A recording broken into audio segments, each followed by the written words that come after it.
Just remind me before when I go into it. was wondering about the. Okay, the Planning Commission will come to order. Let's see, Erica, could you please introduce staff and provide instructions for people to call in and do a roll call? Sure. I'll start with the roll call. I'd like to announce that Commissioner or Vice Chair Latassa said he would be absent today.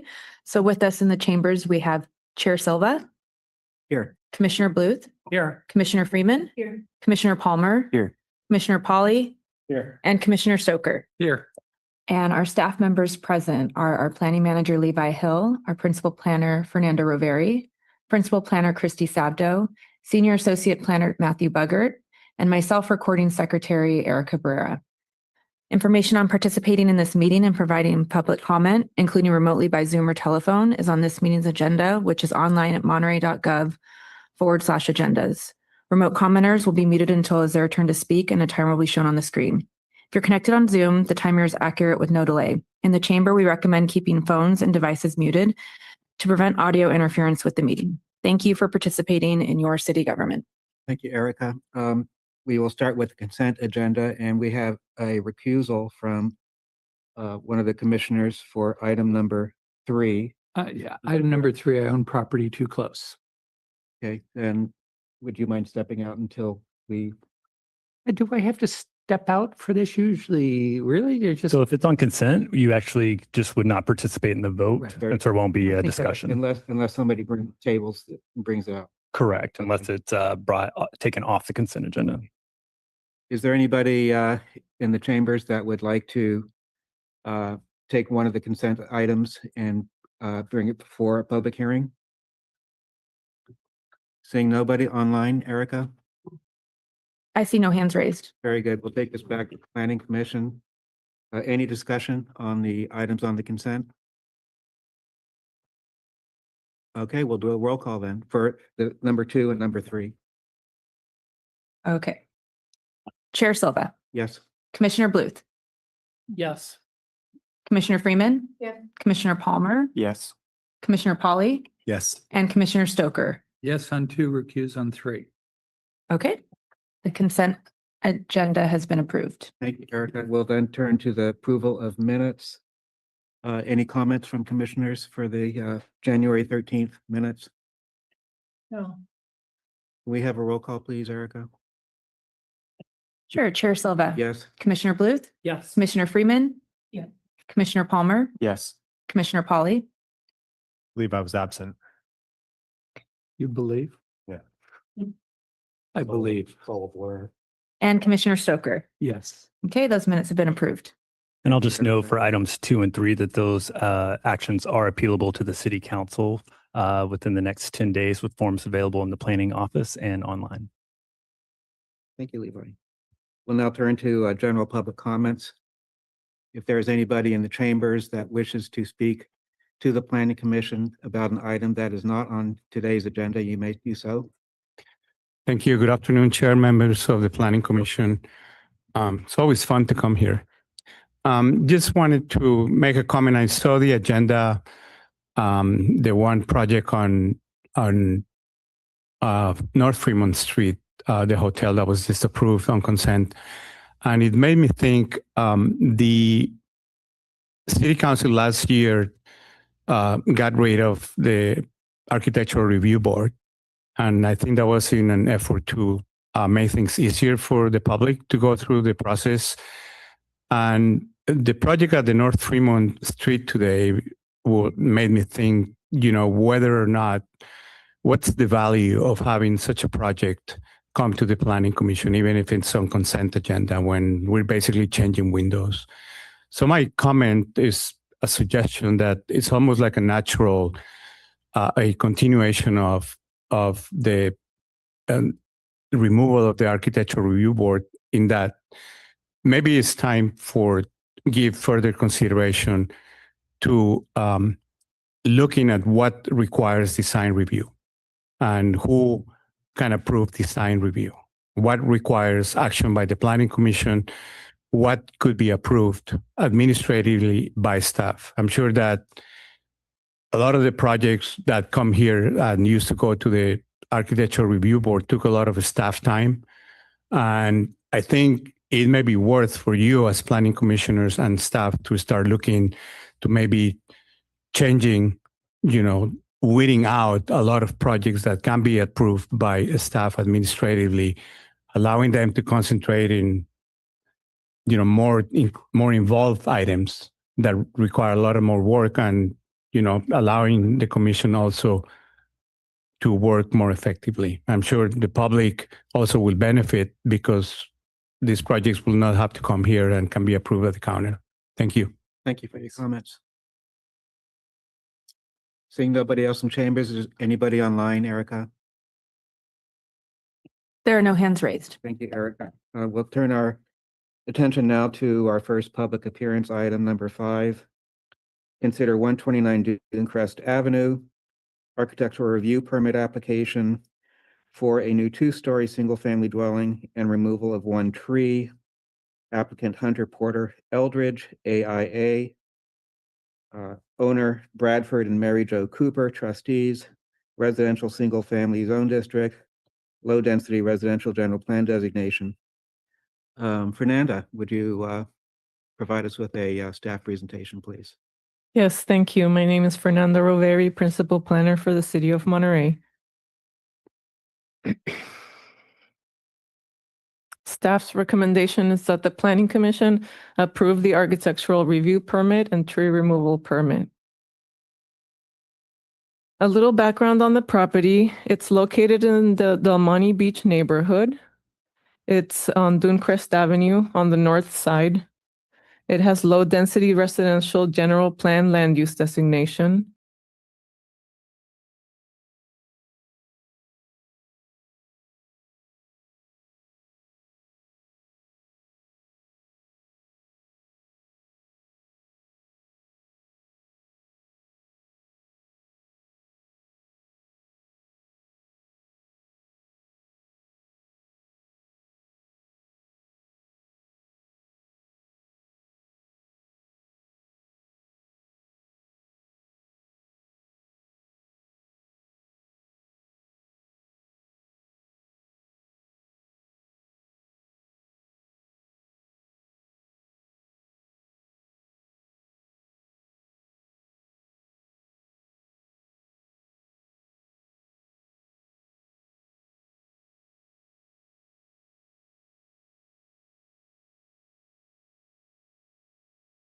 The project, as mentioned, is a 2-story single-family home with a 1-car garage and so living area, kitchen, dining, living, bedrooms, and bathrooms, and also a deck at the 2nd story, also a deck at the rooftop level. And all of it would be under 25 feet, which is the height maximum. And this is a view of the right side and the left side. So on the right side, Dunecrest Avenue is toward the left. So you can see that the proposed home would have a stepped form, meaning that there is more massing in the 1st floor than on the 2nd floor. That provides a greater setback from Dunecrest Avenue on the 2nd story. So the massing is positioned toward the rear of the site. And again, on the left side, you can again see that setback.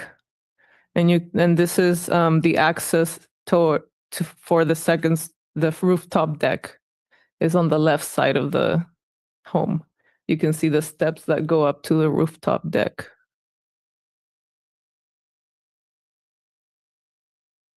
And this is again looking at the back elevation. And I also put a section drawing of showing the back. So this proposal has a basement, which does not count toward the height measurement. And it also does not count toward the floor area measurement because it has a height of less than a ceiling height of less than 7 feet, which means it does not count toward floor area. Also, it does not have access from the exterior. There are no doors that lead directly from the exterior to the basement, and also there are no windows. So again, that means that it doesn't count toward floor area. And the applicant is proposing to put the laundry room here and some storage space. And these are some of the finishes that are being proposed. So the building would have mostly a cream color smooth cement plaster siding, and the roofing would be PVC membrane because they are proposed to be flat roofs, and so it's going to have this sort of plastic PVC roofing membrane in a tan color. And also some parts of the siding, they will have this accent Alaskan yellow cedar vertical siding to give the elevation some modulation and change in materials for visual interest. The retaining walls will be made of concrete, a board form concrete. The railing will be glass railing with a stainless steel top rail. The windows and doors would be bronze anodized aluminum, and the soffitted eaves will be that same Alaskan yellow cedar wood. The fascia gutter will also be bronze anodized aluminum to match the windows and doors. And I'm showing the landscape plan, and the tree that is proposed for removal is on this side of the house, on the bottom left corner of the screen. And the applicant has proposed a replacement tree, which he consulted with our city forester, and he agreed that a Santa Cruz Island ironwood would be a good replacement tree species. And that is proposed to be at the top left corner of the site, which is the rear yard. And they're also proposing some ornamental trees that are compatible with this, with Monterey, such as Arbutus marina, and then a Meyer lemon tree at the front yard. They're also proposing some other plantings like small bushes and flowers that are compatible with the sand dune environment. So in order to approve this architectural review permit application and tree removal application, the Planning Commission must make the following findings. The first one is that the proposed siding, form, mass, and architectural style are appropriate for the site, immediate neighborhood, and city. And this lot, as I mentioned, is a 3,600 square foot lot, which means there is limited buildable area. And if you're trying to build a home, which this one is about 1,400 square feet, which is a reasonable size for a home, it's hard to do on this small lot size. So the architect was very clever in designing the home and meeting all setback requirements. And again, the home has a stepped form and mass, which sets the building back, the second story back from Dunecrest Avenue, giving it a more open feel. The architectural style is contemporary, like similar to other homes in the neighborhood. The building next door, which is 125 Dunecrest, has a similar style, which is a style that focuses on function, again, because of the limited buildable area. The second finding is that the proposed project will not unreasonably impair views, privacy, or living environment currently enjoyed by other properties in the vicinity. So we received public comments regarding, and they were uploaded to the website, and the comments were regarding views, privacy. So because this area, the lot size is 3,600 square feet, that is a small lot size, smaller than the average lot size for Monterey. And those small lots do not allow for complete privacy. There are numerous homes in the immediate vicinity that have 1 and 2 stories, and they're intermixed. So you have a 2-story home looking at the rear yard of a 1-story home, and that's very common in this neighborhood. And there isn't much that can be done regarding that because of this is a dense urban environment, and everyone wants to have a view of the ocean. But staff visited the site and walked around the neighborhood and found that no coastal or hillside views would be blocked by the proposal. The third finding is that the project substantially is consistent with city plans and design guidelines. It's consistent because the use would remain low-density residential. The roof is broken up into smaller areas, providing interest, and its flat form reduces visual bulk. The building offsets allow breakup in design and add visual interest, and the variation in materials provides contrast. The fourth finding is that the proposed finish, colors, materials, landscaping, lighting, fencing, and all other exterior features are appropriate for the site and immediate vicinity.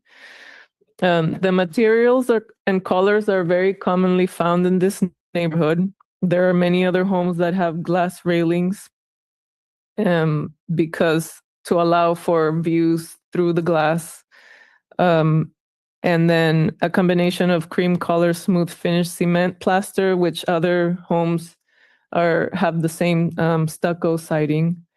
Alaskan yellow cedar vertical siding, the PVC membrane roofing for the flat roofs, and bronze anodized aluminum doors and windows for the coastal and salty air climate.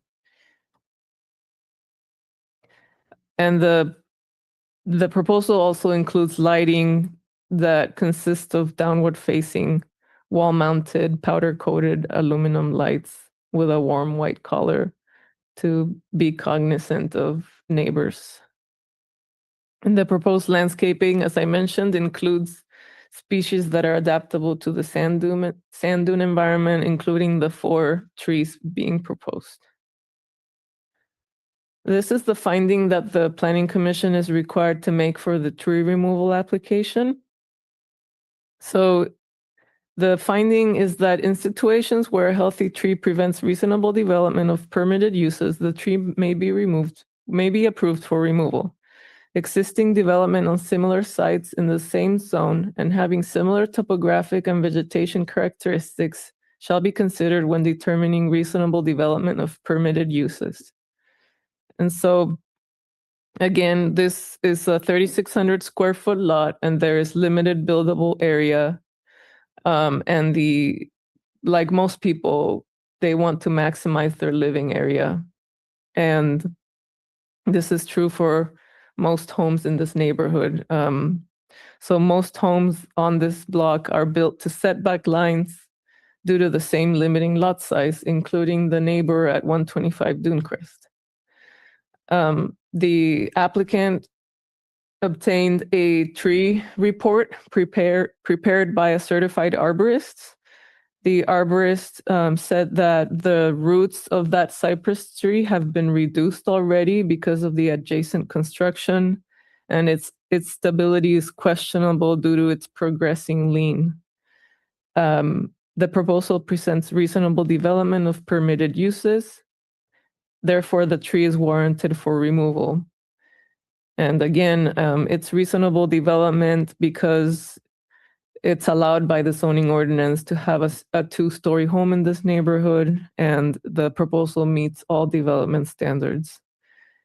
And again, the applicant is proposing that replacement tree for that removal. With that, staff recommends that the Planning Commission adopt a resolution approving the project. I'm here for questions, and the applicant is also here. The architect is here, and he can talk about the design and the process, the design process. Thank you. Thank you, Fernanda. Any questions for Fernanda? Dave? Do we have a policy on roof decks? On this On any area, deck? Yes.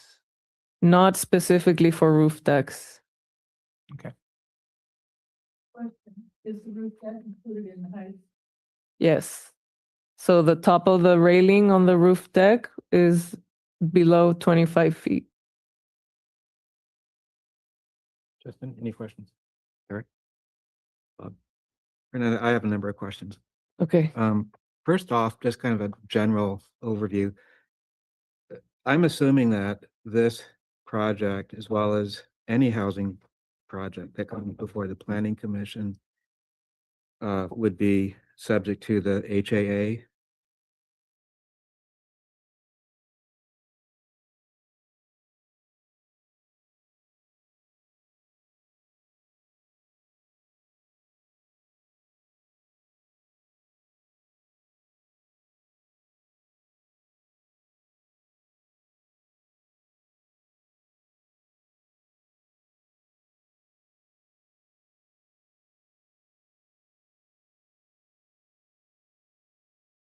Residential developments. So my question about this is, you're asking the Planning Commission to make a number of findings that are purely subjective in character, such as the form and mass and the style is appropriate, and this is consistent, and this has visual interest, and that has there's a whole lot of these subjective terminologies within the findings that we're being asked to use to either approve or deny the project.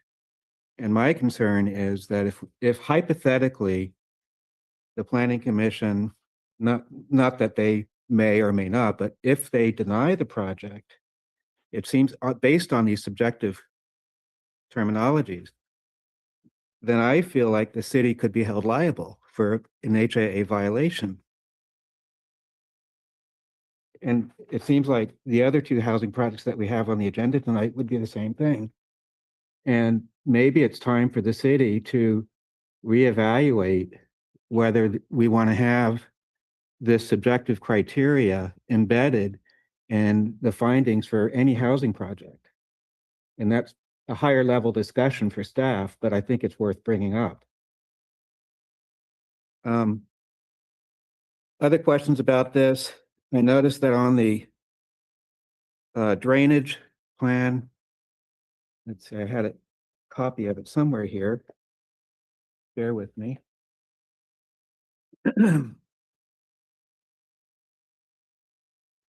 The stormwater that's being collected around the basement is being discharged by a drainage pump. And as everybody in Monterey knows, when we have fierce winter storms, oftentimes the power goes out. And when the power goes out, in this case, the pump's not going to work unless there's a backup generator. And I was wondering if that was ever looked at. A backup generator was not part of this approval. Okay. Maybe the, And our engineering division did review this proposal because they looked at the stormwater control plan and they've approved the drainage, the grading, and all of those elements. and they didn't take into consideration what would happen in a power outage. That wasn't brought up. Was there a geotechnical report submitted? Geotechnical? Yeah. Let me see.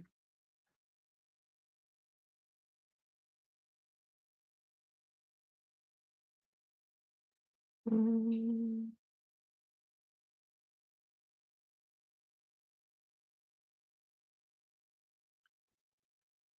I bet you it says sand. That's not the question I have. I don't exactly remember if a geotechnical report was submitted. It wasn't part of the requirements for architectural review, Yeah, but the applicant did submit a lot of information and he can talk more about that. right. The reason for bringing this up is there's some concern because of the excavation of the basement regarding the stability of the sand dune soil and how it's going to impact neighboring structures. I think this is a valid concern that should probably be included as part of the project documents. But couple other questions. My understanding from the new energy codes is that housing projects are going to have to include solar panels. And yet this application doesn't show locations or impacts or heights or quantities of solar. And I know that state law basically says that discretionary bodies don't really have any say in this, but it seems to me that that's going to be a very visual, prominent aspect to the overall look of this house, especially from the street.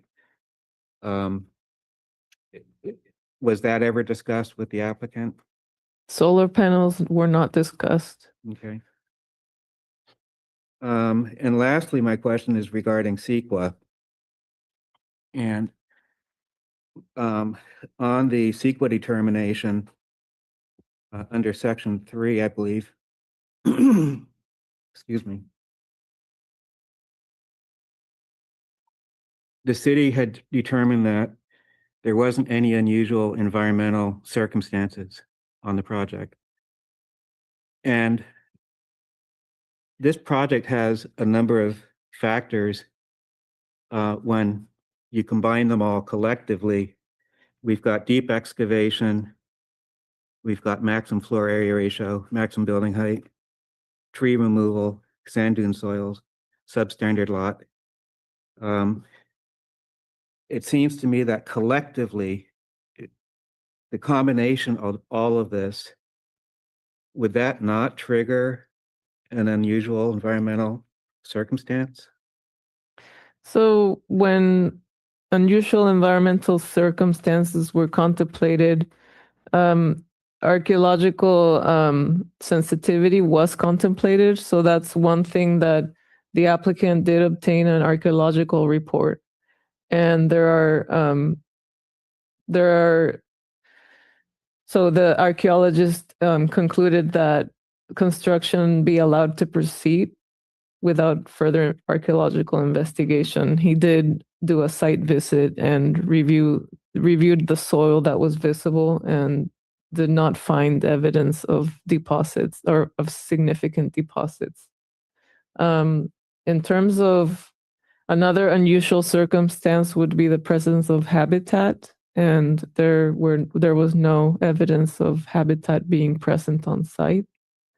Another unusual circumstance would be a hazardous waste site, and this is not a listed hazardous waste site. And again, it's a single family home, so CEQA carves out exemptions for single family homes, and this project is exempt because of that. It's class 3 allows construction of single family homes to be exempt as long as all of the exceptions are met. Right. But what I'm saying here is that because of all of these different physical characteristics of the project, you have a combination of a basement excavation, a large tree removal, maximum building height, floor area ratio, substandard lot, sand dune soils. These are not typical factors when combined, in my opinion, apply to most class 3 projects. I mean, you're looking at one project that has all of this stuff in one package, and that's not typical. That's the point I was trying to make, is wouldn't that necessitate a further analysis to determine whether it's considered unusual environmental circumstance? I'll just add on here. So a lot of what you're describing are things of like maximizing the build out within the allowed building envelope. Staff does not consider that unique or atypical. That's actually what we see most of the time. And I'll also note that some of that you're describing does not speak specifically to the unique circumstance of the site, which is what we're looking at, unique circumstances that would potentially yield a significant impact on the environment. I hear what you're saying, but staff would disagree that that would not meet or necessitate additional environmental review beyond the exemption that's been determined. And that would be in line with the exemption and CEQA determination that's been made for every other house in this development. Yeah. Okay, well, that's.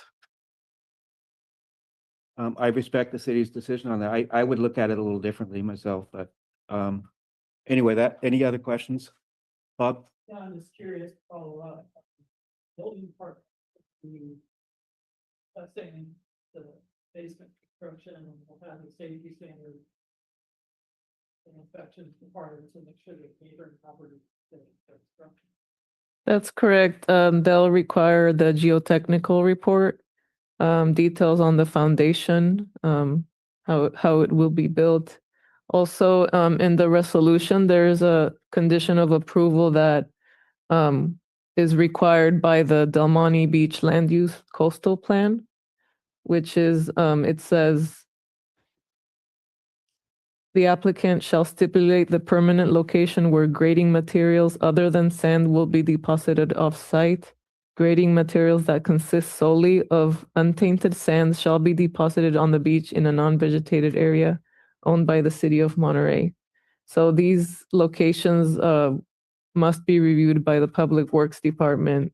And also they're required to submit a stockpiling plan for excavated sand during construction to the building official.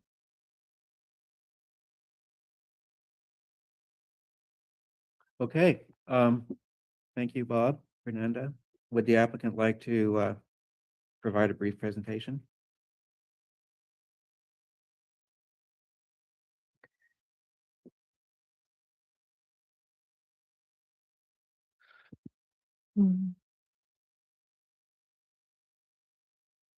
Good afternoon. Is this on? Can you hear me? Good afternoon, members of the Planning Commission and planning staff. My name is Hunter Eldridge, and I'm the architect for the proposed project. I've been working with owners Brad and Mary Jo Cooper with their goals of redeveloping the property into a contemporary two-story residence. In the early stages of the design project process, we took inspiration from the adjacent home recently built at 125 Dunecrest. We appreciated the design and how the home made the most out of a tight lot and the many constraints presented by these narrow interior parcels. Our goal was to design a home with a similar use of space, levels, and capturing the views of the ocean, marina, and city, along with Mount Toro off in the distance. Just providing my clients with a quality living experience. Obviously, we wanted to design our home in a way that was compatible with the surrounding neighbors at the same time, and at the same time unique. We have worked closely with our assigned planner, Fernanda Roveri, to address a wide range of issues, and our plans are quite detailed for this stage in the process. They include not only my architectural plans, but both landscape and civil plans as well. We've addressed landscape, civil design, and it's been a considerable amount of effort to gain a completeness determination and to get here today. Let's see. The use of mixed materials and a stepped second story offset from the main level was an intentional effort to allow for the upper level to fit into the neighborhood without being overbearing to anyone in the surrounding community. I recognize that a neighbor has expressed concern about the removal of the Monterey cypress. We engaged qualified consulting arborist Frank Ono to assess the tree during the early stages of the design process. He has identified that the tree is unstable at this point, and that sounds like it has something to do with the adjacent construction next door at 125 Dunecrest. It would be very difficult to design a second story on this parcel without removing this tree. Its canopy is quite large and expansive over the constrained building envelope I'm working in. The city arborist also has visited the property and reviewed our proposed plan and agreed to removal. My understanding is that the tree removal has been approved in association with the proposed development. I feel like we've done our best with this project and that the removal is justified and necessary to allow my client to develop to the development rights, which are consistent with the city's design guidelines and zoning ordinances. Arborist Frank Ono is present today to discuss any concerns about the tree in further detail if necessary.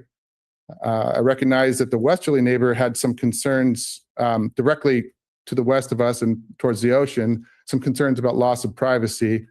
Our goal is not to violate their privacy, but simply to enjoy the ocean views beyond their property. That as simple as that. We are intending to rebuild the fence line, the shared fence line with that neighbor in an effort to improve privacy as well. I wanted to thank Fernanda Roveri, who has been consistently helpful, responsive, and a pleasure to work with throughout the process. There's a couple of responses I wanted to make to Chair Silva's concerns. As far as the sump pump in the basement, we have plenty of room in that basement to install batteries for backup, and we can take a look at typical time spans of power outages. And if you look at that basement plan, there's a lot of square footage in there, and we can fit backup batteries in there. So we'll look at that. In May of 2025, we had a full-blown geotech report provided by Soil Surveys. I don't know that I shared that with you, Fernanda, but it is available, and it was shared with my civil engineer before they conducted their work. Certainly, they will be providing a plan review letter of the project before we have a building permit issued. So they'll be looking at it. And solar is exempt from design review. The upper extents of the highest roof would be an easy place to put solar panels without them being particularly visible to anybody in the community. So I don't think that that's much of a problem. With that, I will conclude my presentation, but I'll remain available for any further questions that come up. Thank you. Thank you very much. Any questions? Bob? Yeah, just one quick question for you. Dunecrest is a pretty narrow road. It's a pretty tight. Bob, your mic? Dunecrest is a pretty narrow road, and it's a tight community. I'm just curious if you work with the city to come up with a construction plan where the residents aren't going to be overly impacted. I'm primarily concerned about the basement construction and heavy equipment that's going to be going in there. You just tell us a little bit about what you're expecting? Well, there's certainly going to be a lot of construction-related traffic, and it would be hard to deny that that will have some impact on the surrounding community during the course of construction. That's typically the case when building a new house in a tight area like this. We will do our best and work with the contractor to manage the impacts of traffic and construction impacts to the neighborhood along Dunecrest. At this point, I have not been asked to provide a construction management plan beyond, I mean, the civil plans do address that, but that's really going to fall on the contractor to manage traffic and the ins and outs of all the equipment that they're going to need on this project. So I would rely on the contractor to handle that. And it's in the civil plan. A construction management plan, yes. Yeah.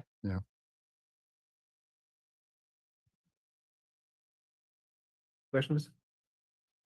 Thank you very much. Are there any people in the chambers that would like to speak about this project? I'd love to hear from the arborist too. The arborist? Can we get a brief presentation from Frank Ono, please?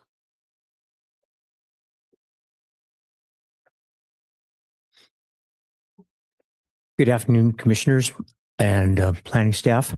My name is Frank Ono. I'm a certified arborist, and I'm here to answer questions. So if you have any questions, maybe I can answer them about the tree, just tree related.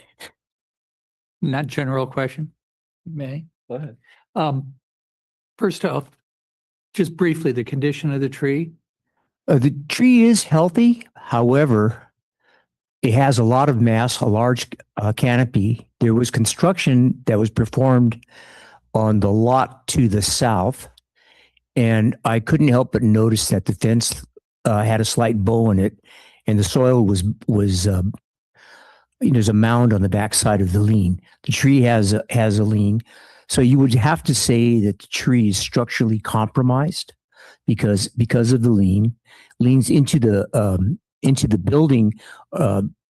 Pretty much, if it continues to list, I can't guarantee the tree's stable.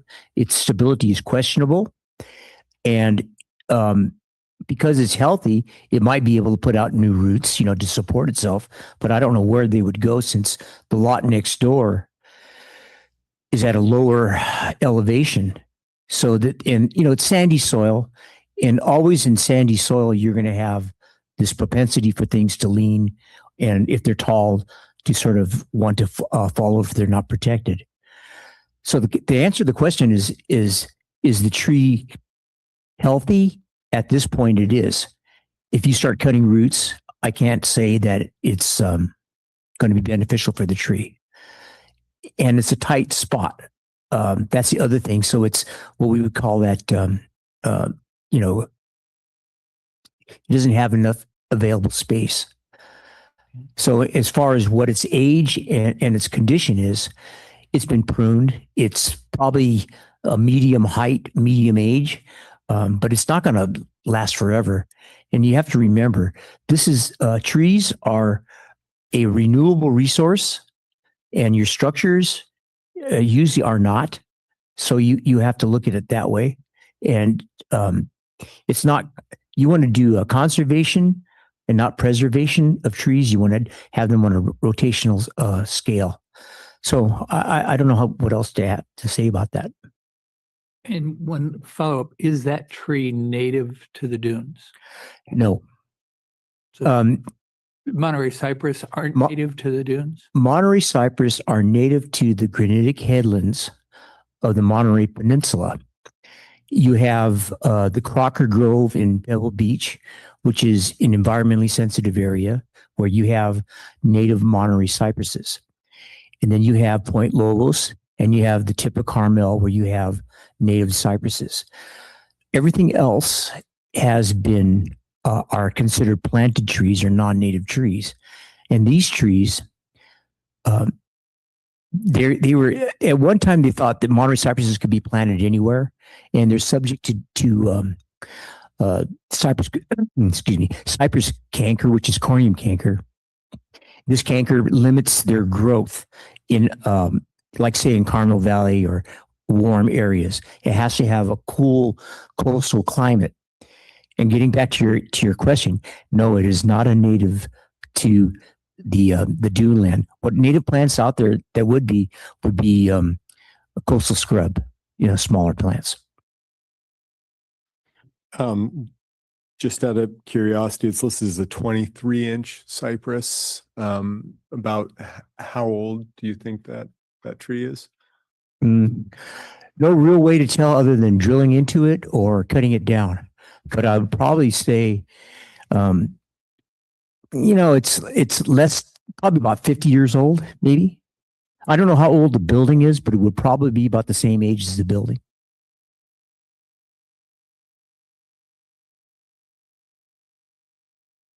Any other questions for? Thank Frank? you. Thank you, Frank. Thank you. Anybody in chamber wishes to speak before or against this project? Seeing nobody online, Erica? There's a hand raised online. Very good. Lori Mizuka, I can go ahead and allow you to speak. Hi, thank you. This is my first planning commission meeting, and I appreciate a lot of what I've heard here tonight. Some of this is mainly for my own education, and I just want to say good evening to everybody, and that I want to just be clear from the outset. I like my neighbors, and this is not personal. It's mostly for me about the process, the policy, and precedent. And mostly I'm just trying to understand because there's some conflicting things. And yes, some of it's about the tree, the mature endemic. I mean, I think it's endemic. I think you're kind of splitting hairs if you say Pebble Beach and this part of the peninsula, but not that part. I mean, generally speaking, it's kind of endemic to Monterey. So they are around the neighborhood. I'll get back to that in a minute, but I appreciate the comments and concerns from the chair and also appreciate the comments from the arborist. Both were very helpful, but I still have some questions. And my concerns also are that this neighborhood's built on sand, and especially when it comes to major excavations for basement. And the construction of the 125 home that happened a few years ago, 4 doors down from mine, it resulted in cracks in the corners of my walls and misaligned one of my doors. The door jamb is off and I haven't been able to get it corrected. And that was all directly due to the grading the ground movement from that build. So I know that that's just something I'm going to have to face with this one. And I was a little concerned with what does it mean with the basement? And generally speaking, I just wondered how many basements are even in this neighborhood. Or I know they're not really common in California in general. And recently I recall one that the Coastal Commission did not approve in the coastal zone for an applicant. I believe that might have been in Carmel and not Monterey, but I'm curious if the reason for that denial was looked into with regard to this design. And for me, that would just make me feel a little more comfortable that maybe that was for another reason. But, and I know this will be up against the Coastal Commission anyway at some point, so maybe it will be covered then. But this is sort of the problem I have. So the city approved a project at 125 that we've all established here that damaged the roots of this cypress that we're talking about. And now we're using that damage, even though the tree's healthy now, along with this optional full basement to justify removing the tree at 129. So is the city sort of poised to repeat the same mistake? So if you look at, you can even go back to the schematic you had, there's another Monterey cypress immediately next door of 129, the house we're talking about, at 133 Dune Crest, kind of located nearly in the same proximity to that property line as this tree was to 125 before its construction. Erica, anybody else? Sorry, there are no other hands raised. Okay, we'll close the public hearing and bring it back to the commission. Comments? Under discussion, I just have to, I'm going to, if I may, challenge a few things that you brought up. Because somebody is designing within our parameters and getting right on the edge of it, even though they're designing 4 or 5 things that get up there, don't take it to a CEQA thing. We have rules. They're within the rules. That's why we have the rules. I understand where you're going with this, but Well, but wait, let me finish. I'm Okay. talking, then it'll be your turn Very again. So I think personally that was inappropriate to bring up when it was brought up before the hearing. I think it should have been brought up now if you wanted to raise the concerns. But it is, again, we have rules so people will design within them. And as you bring up the objective standards, subjective standards, state law, we're going down a different road very quickly here. But I think these, again, what I have seen here is that they used our own City of Monterey standards well, designed within them. We are allowed to take down trees if needed to develop a lot. This is not a native tree, it is a planted tree. By the way, I'm surrounded by cypress trees at my house that are all a former hedge. So again, I don't think we ding somebody because they designed within our standards. I think we look at that and say, okay, you designed within our standards. The comments about the sand dune, I've built a number of houses in that area in the sand dunes and in Carmel in the sand dunes. And you can support it if the contractor is got any clue at all, they can support the site without any movement at all. And that is part of the building permit process, not the planning process. So I want to keep those separated too. You brought that up, Bob, that there are requirements for building, there are requirements for planning. I want to keep the planning part separate. And as we get into this, I will be saying, I think they have fit within our guidelines. And I think that is something that I have a hard time saying, well, but you know, it's right on the edge. It's within it. maybe I misconstrued what I was trying to say, but I'm not trying to ding anybody for bringing this up. The point I was trying to make was we have a combination of a lot of different factors affecting this project. We've got sand dunes, maximum floor area, height. We've got a full basement excavation in sandy soil. These are, in my opinion, are not typical for most housing projects. That was the point I was trying to make. I think they are typical in that development.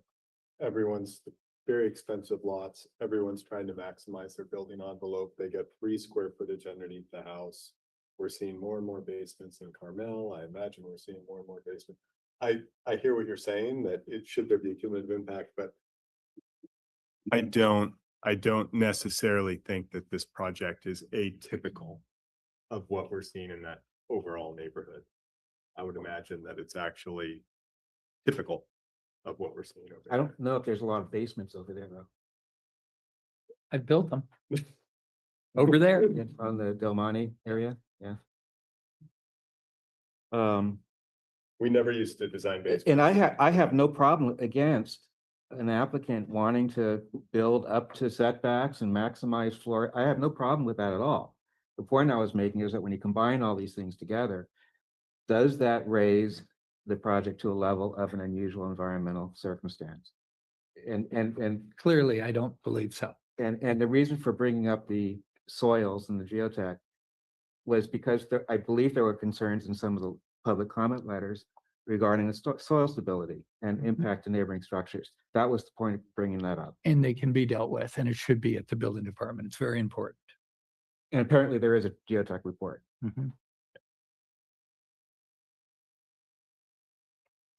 Comments? I did visit the site, and I think one of the things that surprised me is that the netting fully is embedded in that tree. I mean, you can't do anything in terms of the plans are mutually exclusive with the tree as currently is. And it didn't show up very well in the pictures that we had during our presentation.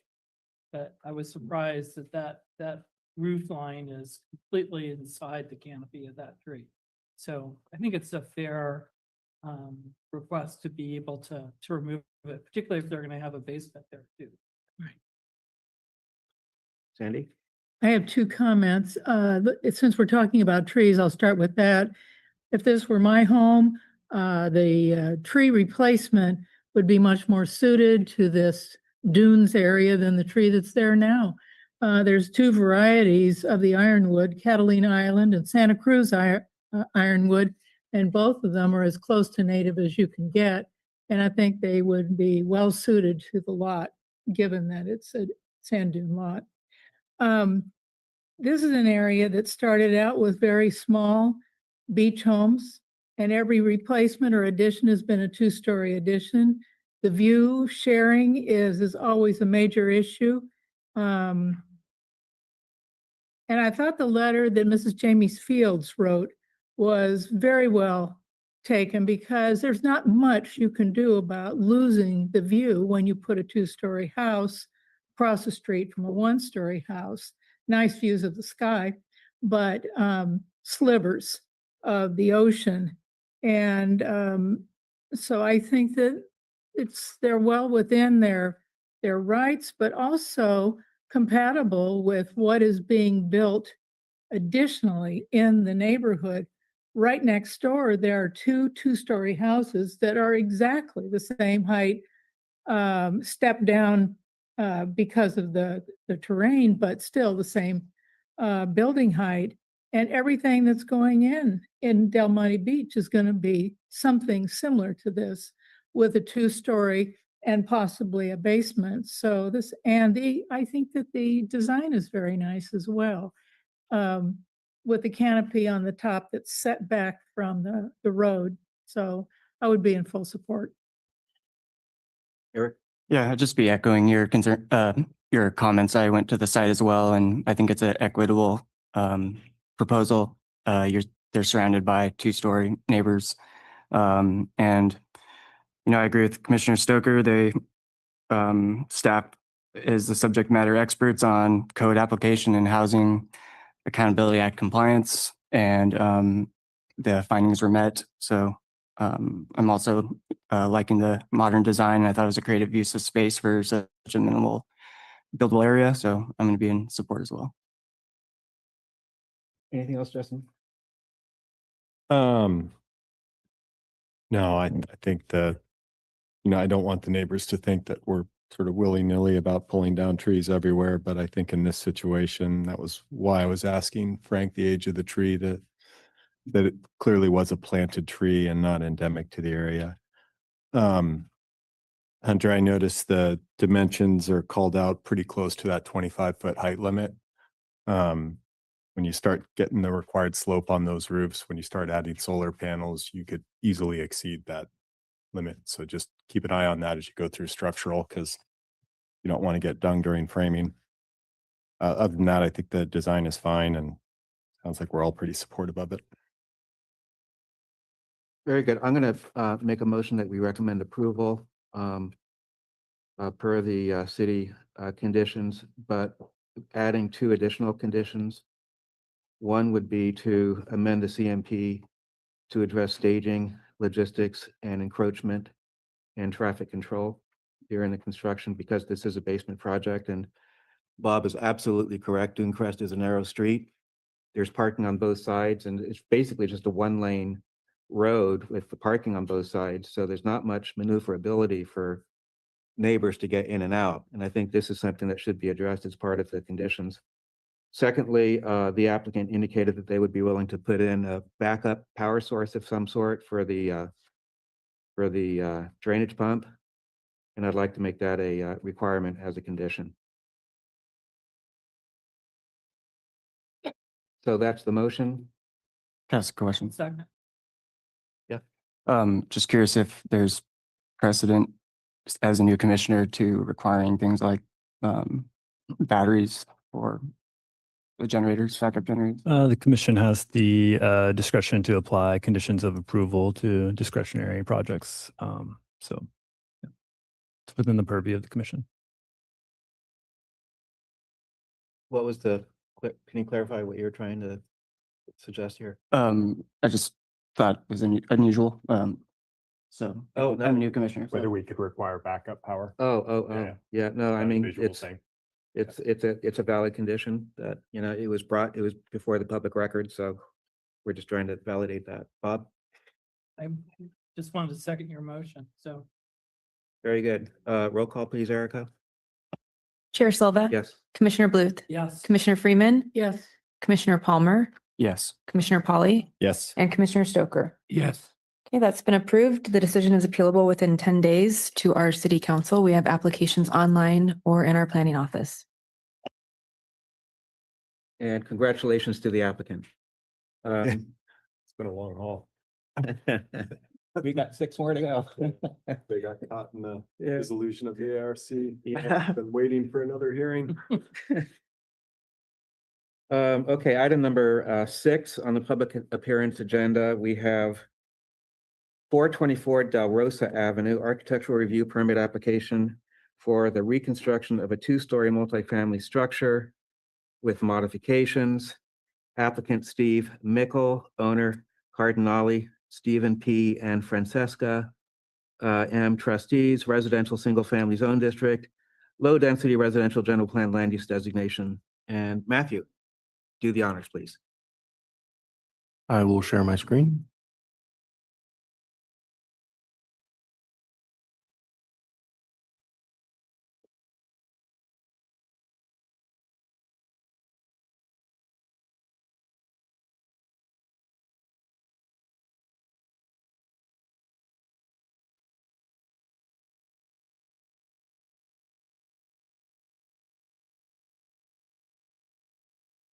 Good afternoon, good evening. My name is Matthew Buggart, and I am a Senior Associate Planner with the City of Monterey's Planning Division. Today, we're here to talk about 424 Del Rosa Avenue, an architectural review permit for a 2-story multifamily structure rebuild with modifications. The recommendation from city staff is that the Planning Commission adopt the resolution to approve the architectural review permit with conditions of approval for that reconstruction. This comes from City Code Section 38-216. All legal non-conforming and non-conforming structures that have been destroyed by fire or other calamity may be reconstructed to their pre-damaged size and location, provided that they're not extended beyond the original footprint and restoration is started within 18 months. In this case, there was a fire at the property. They are proposing to rebuild it, and there are a few slight modifications that they are requesting. And that is where we get to bullet point 2. The plans are reviewed for conformity, and if there's any significant deviations noted, plans are referred to what was the Architectural Review Committee, in this case, Planning Commission, for review. The property is located in the eastern side of the city, and there is a 2-unit structure in front and then 3 units in the rear. Here is a diagonal aerial of it. Even on Google Maps, you can see some of the fire residual at the upper corner of this back unit. And a slightly different angle. These will become important later. This back unit here. The existing property features, it's R1, which typically allows single family, and this property contains 5 units on it. So that is one mark of nonconformity. It's not a design review neighborhood, but it is a 2nd-story alteration. Another reason it would go through architectural review. There's a 0-foot rear setback against the alley. The typical setback is 20 feet. There are non-compliant ceiling heights of 7 feet.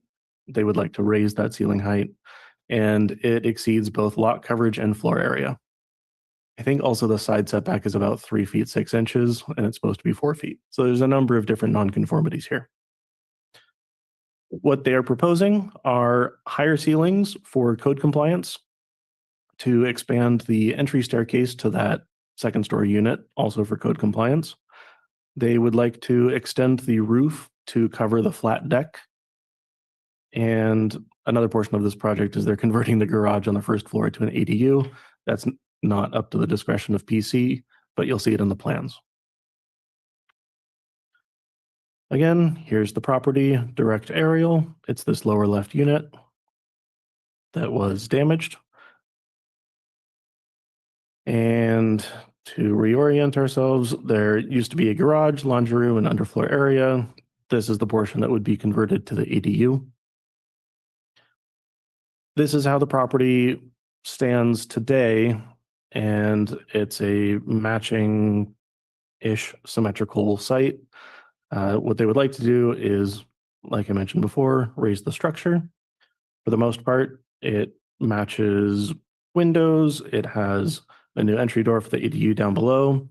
And due to the spacing of the stairs, they needed it to go from a straight entrance to a crooked one because they needed to pop it out and still leave room for entrance to the unit. The roof extension that they are proposing would add massing to the southern side of the property, and they want to cover the deck here to prevent the flat roof from getting rain on it. Similar to the previous project you just reviewed, there are 4 findings required for approval. The first one is that the siding form, mass, and architectural style must be found to be appropriate, and staff found that this would meet the finding as conditioned. When it comes to lot size and building height, these conform. Even with the raised height of the structure, it would go from 20 feet to 23 feet 1 inches, and there's a 25-foot height limit. There are a number of existing nonconformities, one being the use, the number of units, the floor area ratio, lot coverage, and setbacks for both the front, 1st, and 2nd-story sides and the rear. The expanded deck on the front that they would do with the staircase, we found to not be compliant with lot coverage, and so there's a condition that's recommended for this project to pull it back. The extended roof was compliant with the existing nonconformities. However, this significantly deviated from the architectural style. The intent of a rebuild is to rebuild the structure as it was, and so staff found code adjustments that were necessary for code compliance to be reasonable, with the extension of the roof being somewhat outside. And also the expanded stairs were compliant with the side setback. It allows for a little bit of encroachment into the side. So the roof line condition is to pull back the extended roof to match the upper structure here. Mhm. So this portion here, outlined in red, would be removed and requiring what was existing. And the deck condition, this extra portion here of the deck extends outside of what was the frontage of the building. The second finding required for approval is that views, privacy, in the living environment should not be impaired. No public comments were received after story pole netting. The project must be found consistent with city plans and design guidelines. This met the finding. Staff found this consistent with the general plan following the replacement procedure. The exterior finish colors and all other exterior features should be found appropriate. And similarly, the siding material color would match the rest of the structure. One final clarity on the two proposed conditions. The first one would be that the deck is pulled back. The second one would be that the roof line is pulled back. And the third one is that the applicant shall submit revised plans to the planning division showing those two adjustments Mhm. prior to building permit issuance. The project would otherwise comply with the required conditions of approval. With that, staff's recommendation is to adopt the resolution approving the architectural review permit. That concludes staff's presentation. The applicant is also here. Questions? Just a quick question. Was there any consideration, I drove by it today and the front building looks fine and the building that caught fire looks terrible, has to be fixed. But the one next to it doesn't look much better. The other two-story building in between, you've got the two garages and then you've got the two-story. Was there any consideration given to fixing that one up? Staff's understanding is that there's the front building and then there's the rear building. So this is just a portion of the rear building that's being rebuilt. Correct. So our code considers I believe it's demolition is the wording, where if it's over 50% of the structure, then it, for the most part, needs to be brought back to be within setbacks and height limits and whatnot. And in this case, since that is one large building in the back, this is less than 50% of it that burned. It's considered one structure that would be rebuilt. The portions that would be rebuilt that staff was okay with was code compliant for height. Yeah. And the stairs. Matthew, what was the triggering factor that required a architectural review for this project? So it's any alterations from what was there before. So even if they were just proposing the same style of building, but they needed to raise the roof to be compliant with current code, that would still require architectural review. But the roof height, does that not meet current zoning standards? It absolutely does. Our code says architectural review committee, these days planning commission. It says it requires planning commission review. The roof height is consistent with the code. However, there's a number of other standards that are non-conforming. Any proposed expansion of a non-conforming structure I understand. requires. Yeah, I noted that, but let's say that you're able to work with the applicant and suggested, well, it's best just to make this thing conform to zoning and not have all these extensions and things that are popping out. That in and of itself would still require architectural review because it's an alteration that is in a different style than the original. So in this case, since the entire structure is located within the rear setback, the building would be a completely different project. They're trying to rebuild what was there before.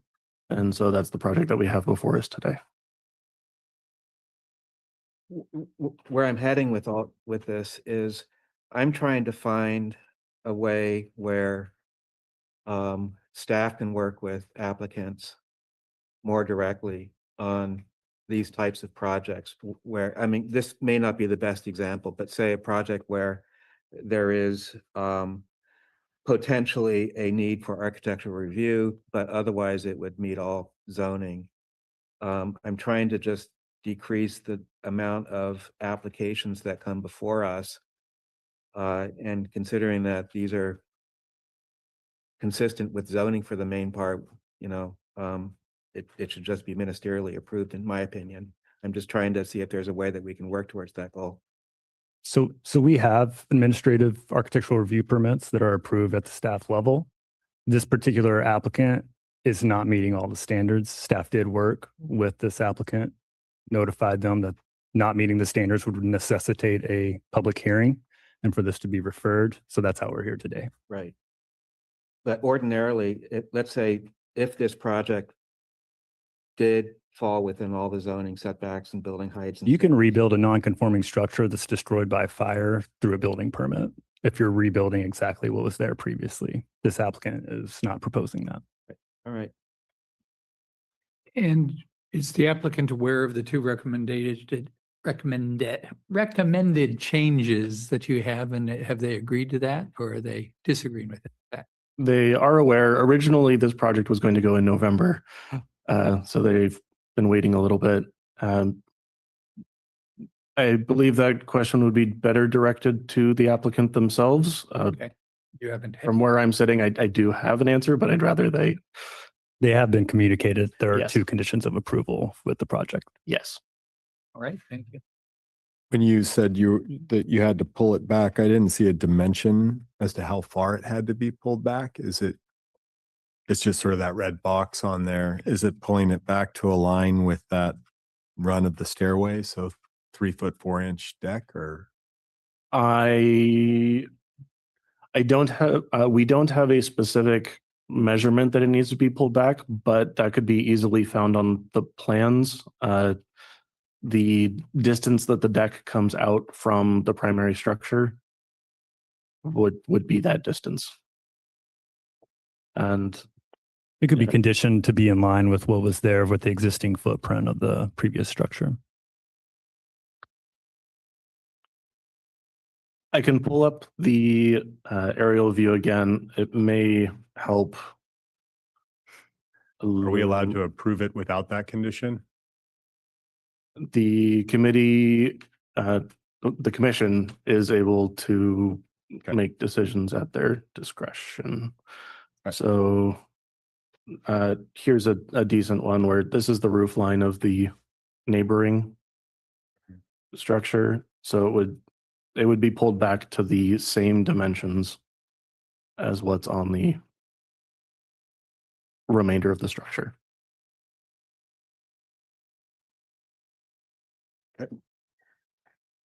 Questions? No. Thank you, Matthew. Would the applicant like to do a brief presentation?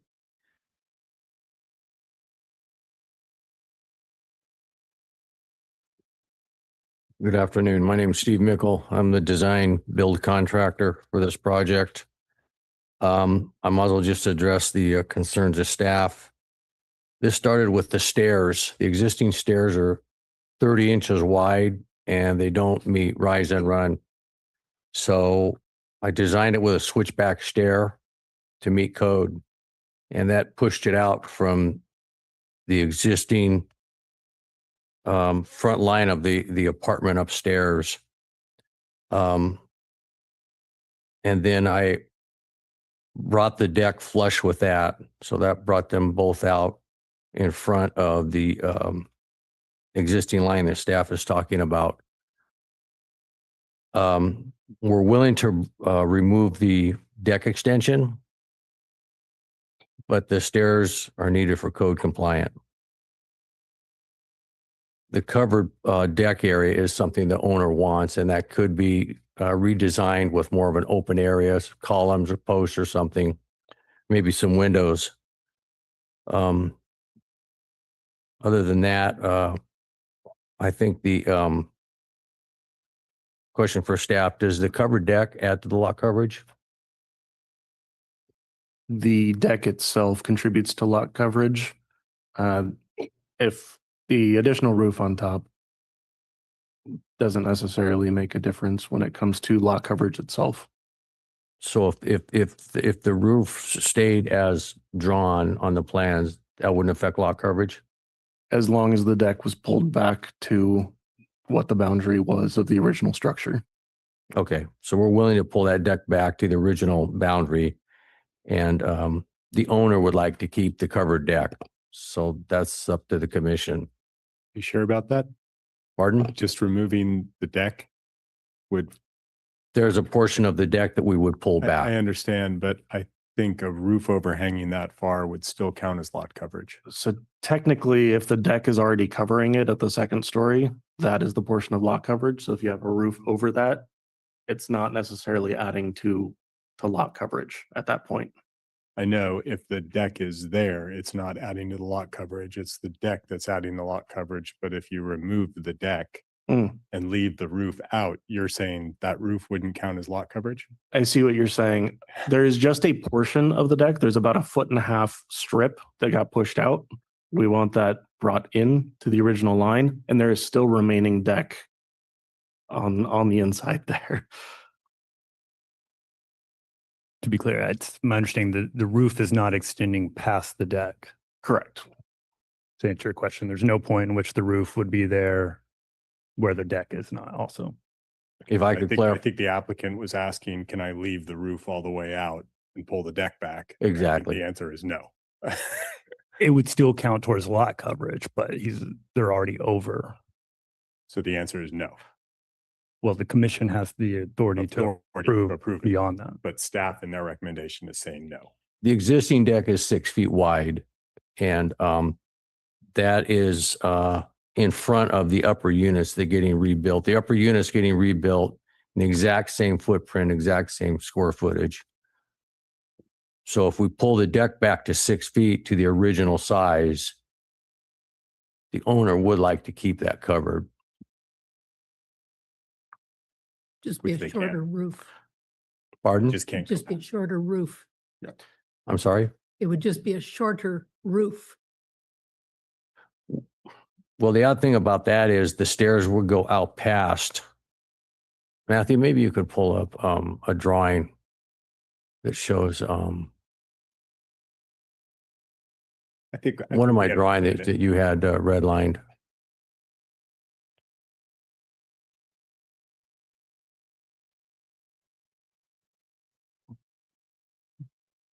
Yeah, that one there.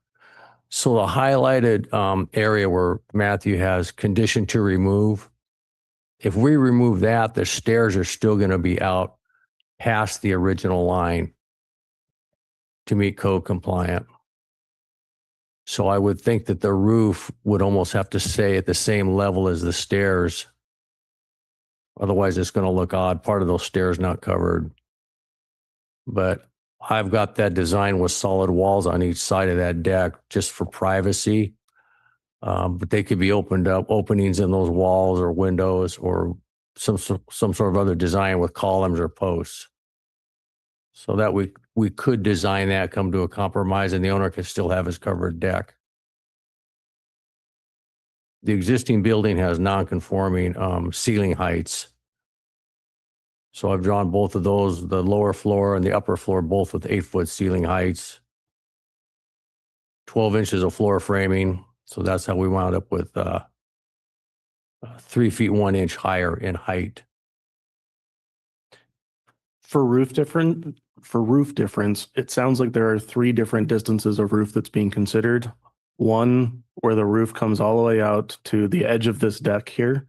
The second one where the roof only goes to where the edge of where the deck should be. And then the third one being staff's proposal, which is pulling the roof back to where it was, which is actually inset a little bit and leaves a open flat deck here. Hmm. 1, 2, 3. An additional lot coverage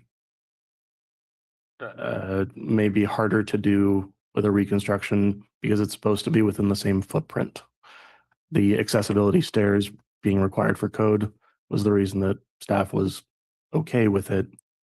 But when we start talking about lot coverage, that was another story.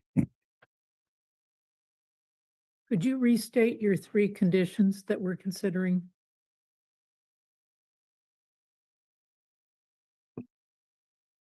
One, that the second story deck be reduced in size to follow the existing wall line of the rest of the structure, which is there. That the proposed roof shall not be extended over the proposed second story deck and shall match the roof line on the other half of the structure. And that's where it gets pulled back here, leaving a uncovered deck here. And then 3, submit the revised plans to the planning division prior to building permit issuance. Kind of summarize number 3 here. Any other questions? Anyone in chambers would like to speak to the commission about this project? Seeing nobody, anyone online, Erica? There are no hands raised. We'll take this back to the commission and close the public hearing. Any comments, deliberations? I'd like to make a motion that we approve this project with the staff conditions. Second. Discussion. I would just make one quick comment.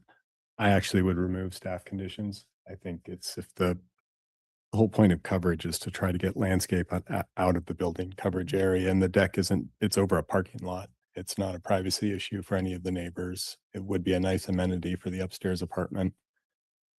I don't, it's just like the letter of the law, and he's got a conforming staircase that sticks out from the front of the building. Why wouldn't we let them just extend the deck out to match that and cover it with a roof? It's not making the building really look any more massive than it already is. It's not a privacy imposition on any of the neighbors. It's just over an asphalt parking lot. I would just let them have the deeper deck. I'm in agreement with Justin. I think that it's somewhat punitive to require these conditions when we're not dealing with any landscape benefit as a result of pulling it back, which is what you would normally expect when you have less building coverage. So, Well, I'll withdraw my motion. Somebody else make another motion. no, you can then. make the motion. We Go have a ahead. second. We can vote on But it. I can withdraw it too. You can withdraw it. I did. I would make a motion to approve the project with the removal of the conditions requiring the reduction of the deck and the roof. Just to be clear, that's both conditions, 1 and 2, and then 3 as well, because there'd be no revised plans. Yeah, I think that's what you want. Both Yeah, modifications. Yeah, you want. to remove all the conditions. Got it. Discussion? Roll call, please. Chair Silva, Yes. Commissioner Bluth, Yes. Commissioner Freeman, Yes. Commissioner Palmer, Yes. Commissioner Polly, Yes. Commissioner Stoker. Yes. That motion carries with a vote of 6. The decision is appealable to the City Council within 10 days. We have applications in the planning office or online. Well, congratulations. It was worthwhile coming to the planning commission then. Thank you. And Chair, I'll be leaving the chambers for this one. Remember to come find me, though. I don't want to be out there at midnight. Dave, who?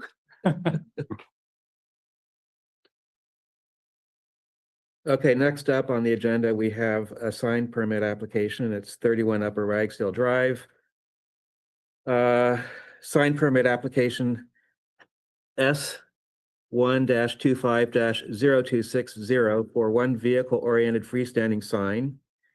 Applicant Matt Noor, owner Monterey Office Group LLC et al., Industrial Administration and Research District, Employment, General Plan Land Use Designation, exempt from CEQA. Matthew. I will share my screen.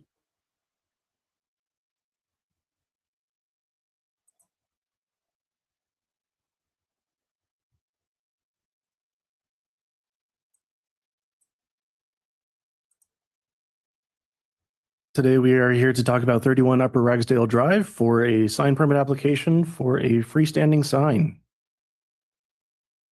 The recommendation from city staff is that the planning commission adopt the resolution to approve the sign permit application with conditions of approval. The site is located in the southeastern portion of the city. General plan designation of employment. The zoning is in our industrial district. Also a design review neighborhood. The proposal at the north western portion of the site next to the driveway is a vehicle-oriented freestanding sign that raises to a height of 8 feet and has a square footage proposed of 78.22 square feet.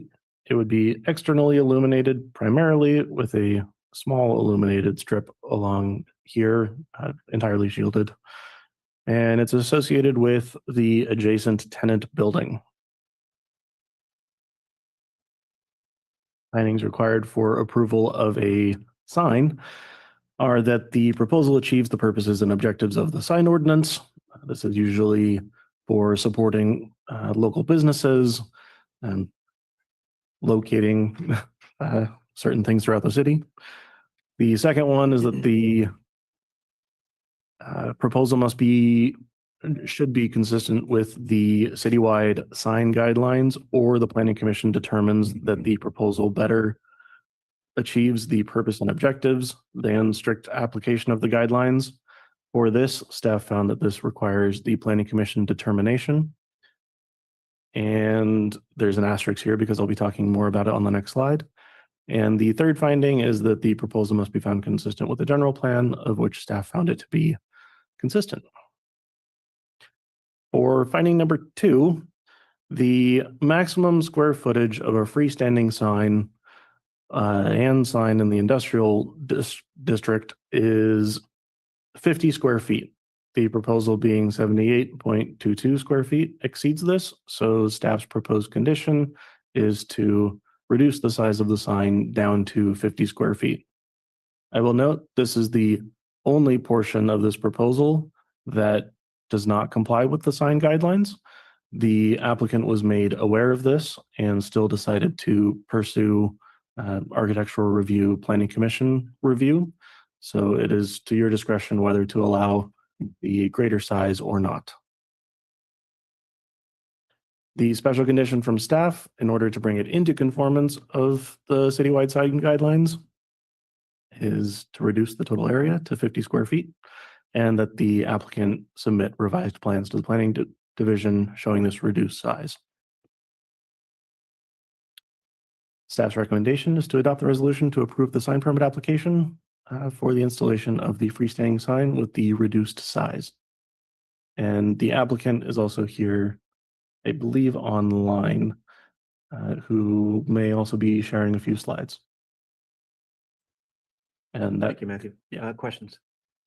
So if this sign had been submitted to you as 50 square feet, we wouldn't be having this hearing. so that is correct. And they were made aware of this and would still like to pursue the larger sign for certain reasons. Matthew, do you have a side-by-side comparison of what 78 and 50 square feet would look like? Renderings on site. Or just an image so that we can get a feel for the difference in scale of what these numbers are? That is a fair question. I could pull up a Google Map view, but don't have that as part of the presentation. We do not. I'm sorry, We do not. questions? Would the applicant like to provide the commission with a brief presentation? Yes, I would.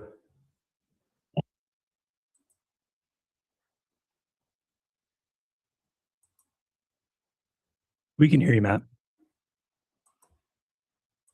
Great, thank you. Just give me 1 second. Can you see my screen? Great. Well, good evening, Chairman Silva and fellow planning commissioners. I apologize for not being there this evening. I had tried both Monday and this morning to catch a flight, but due to the inclement weather here in Texas, I didn't get too far, as you can see.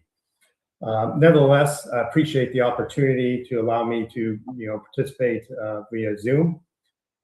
I share this image with you to start the presentation to put in context what a tenant, their employees, visitors, customers, and you and I experience today trying to navigate to the 31 Upper Ragsdale building.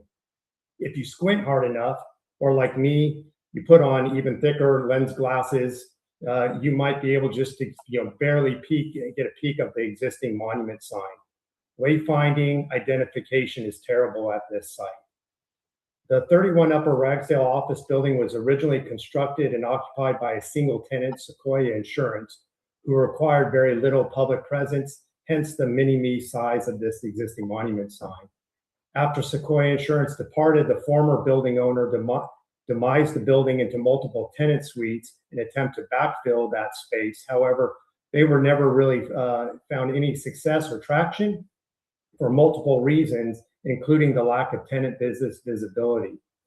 We have now stepped in and acquired this property, which has an occupancy rate currently of about 32%, so very bad.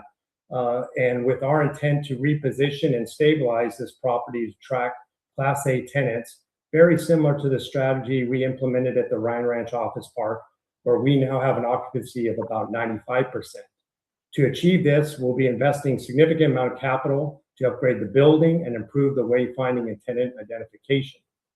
To achieve this, as I mentioned, is to replace the existing monument sign, which is proposed in front of you tonight. And Matthew provided a good graphic of where this existing monument sign is going to be replaced. And here's an images of that mini-me sign here today. What I understand the city's issue with our application being 50 square feet maximum. I think what needs to be brought to the attention is that 50 square feet is actually total build structure. Our project or our monument sign proposed, the actual signage being proposed, the actual panels is only 32 square feet. It's the structure itself that exceeds that 50 square feet.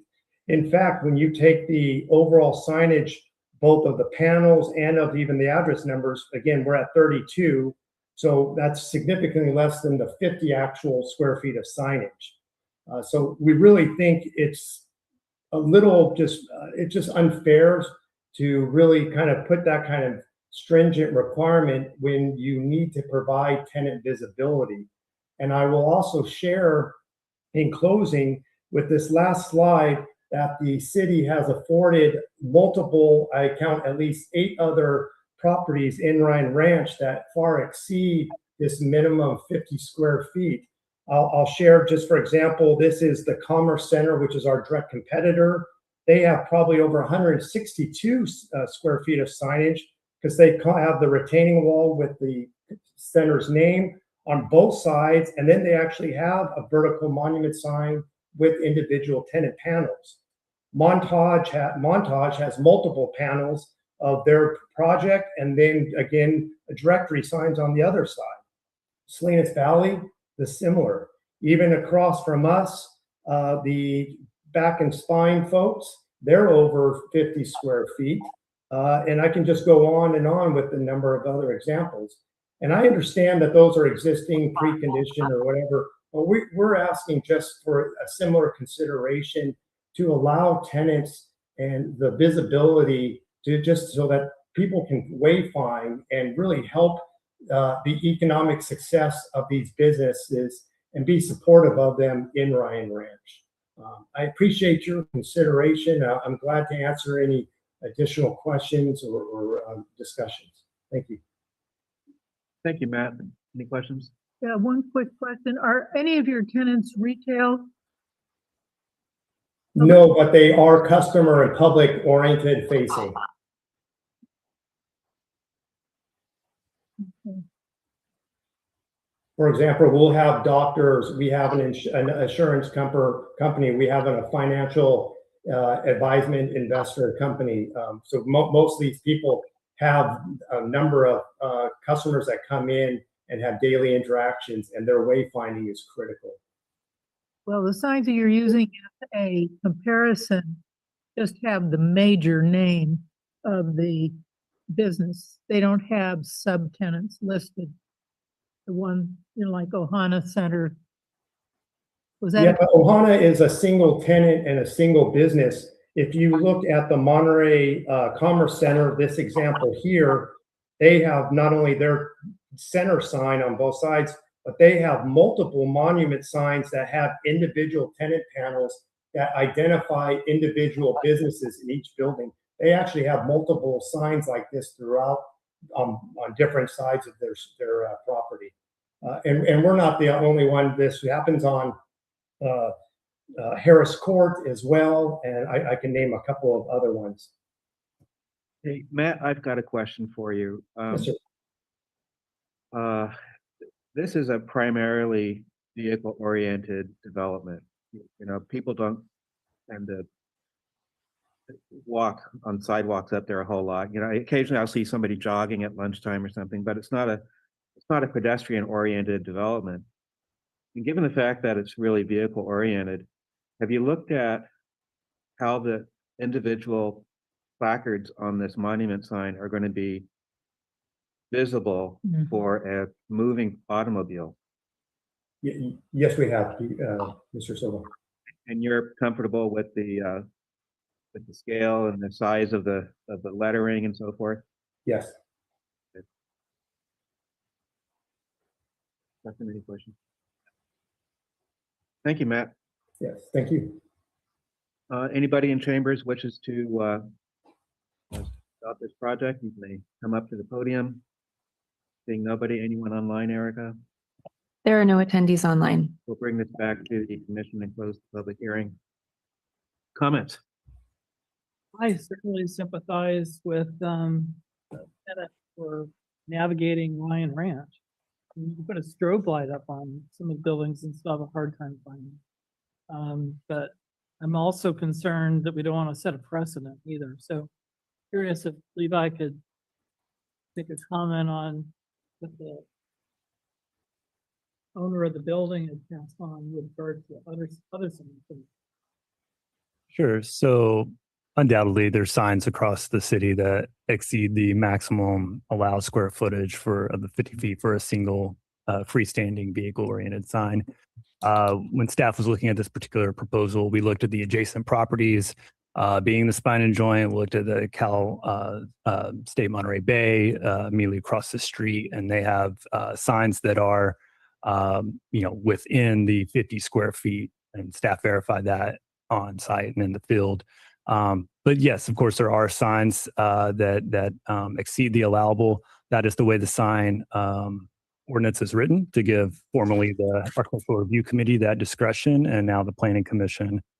So staff, with most signage, we typically err on the side of caution and try to get it to bring it into conformance with the sign standards, just to eliminate that over signage and proliferation of signage. But obviously the code is written in such a way that gives the Planning Commission now that flexibility and extenuating circumstances for that maybe they have multiple tenants, or maybe the unique site circumstances necessitate additional signage. In this particular design, if you look at it, I mean, obviously there's a lot of wasted square footage in the way that this sign is designed. I think if you look at that upper portion, where a lot of that square footage is coming from, it's really just the address there, and then the rest of that structure is completely without any type of use. So perhaps that could be reduced in such a way that would bring it into conformance, possibly. But I think in general, staff's perspective, and when they look at most signage, is that most folks these days know where they're going before they ever leave their house. So I'm not sure how effective signage is at all. I think Peter made a good point. The drive around area.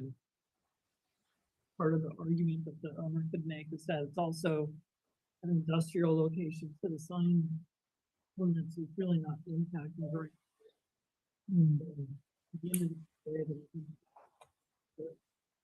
But I also agree, I don't think people navigate that way anymore, and it is hard to learn it, find places. And it's worth noting, it's a large site and a large building, and sign guidelines are written in such a way that it's kind of across the uniform across the city. But obviously, that's not how we see this with sites, and especially with commercial sites. There's a wide range of different site contexts that necessitate different signage that could be found appropriate at different scales. So I'll put that out there as well, and that's why that flexibility is written into the code. But also, I'll put it out there that they are allowed up to 137.5 square feet of signage. That is how much they're allowed, but only 50 square feet for any individual sign. So I'm not advertising sign proliferation, but they could maybe use the 137.5 square feet allowed in a different way. They could have 3 signs that are 50 square feet, and then you wouldn't need to, pull out your magnifying glass to see what the tenant names are. So you are limited to how many freestanding monument signs that you can have based on the frontage that the property has. But you're correct, the total signage amount is larger, so that gives them the ability to have wall signage, attached to the building and different methods of signage. But yeah. Because the applicant himself was using identity signage on the conference center as an example of that, so. Exactly.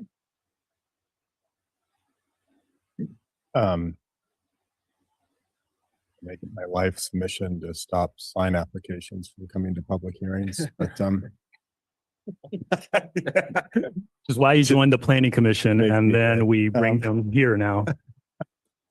so Come on, the planning commission, I didn't have to deal with signs. yeah. I didn't escape. Nope. My point of view is, and I'm gonna make an immediate motion because I know we've got 2 other projects. It's an office park, and office parks have these big signs in front of the buildings. I think the purpose of the sign regulations is for more of a downtown environment to make sure that we don't get these sort of signage situations that take over streets, take over buildings that are part of an urban fabric. And I think that's a good intention. I think the intention is completely lost when we're dealing with a sort of rural office park. So I would make a motion to approve the application without staff recommendations. I'd like to make a comment.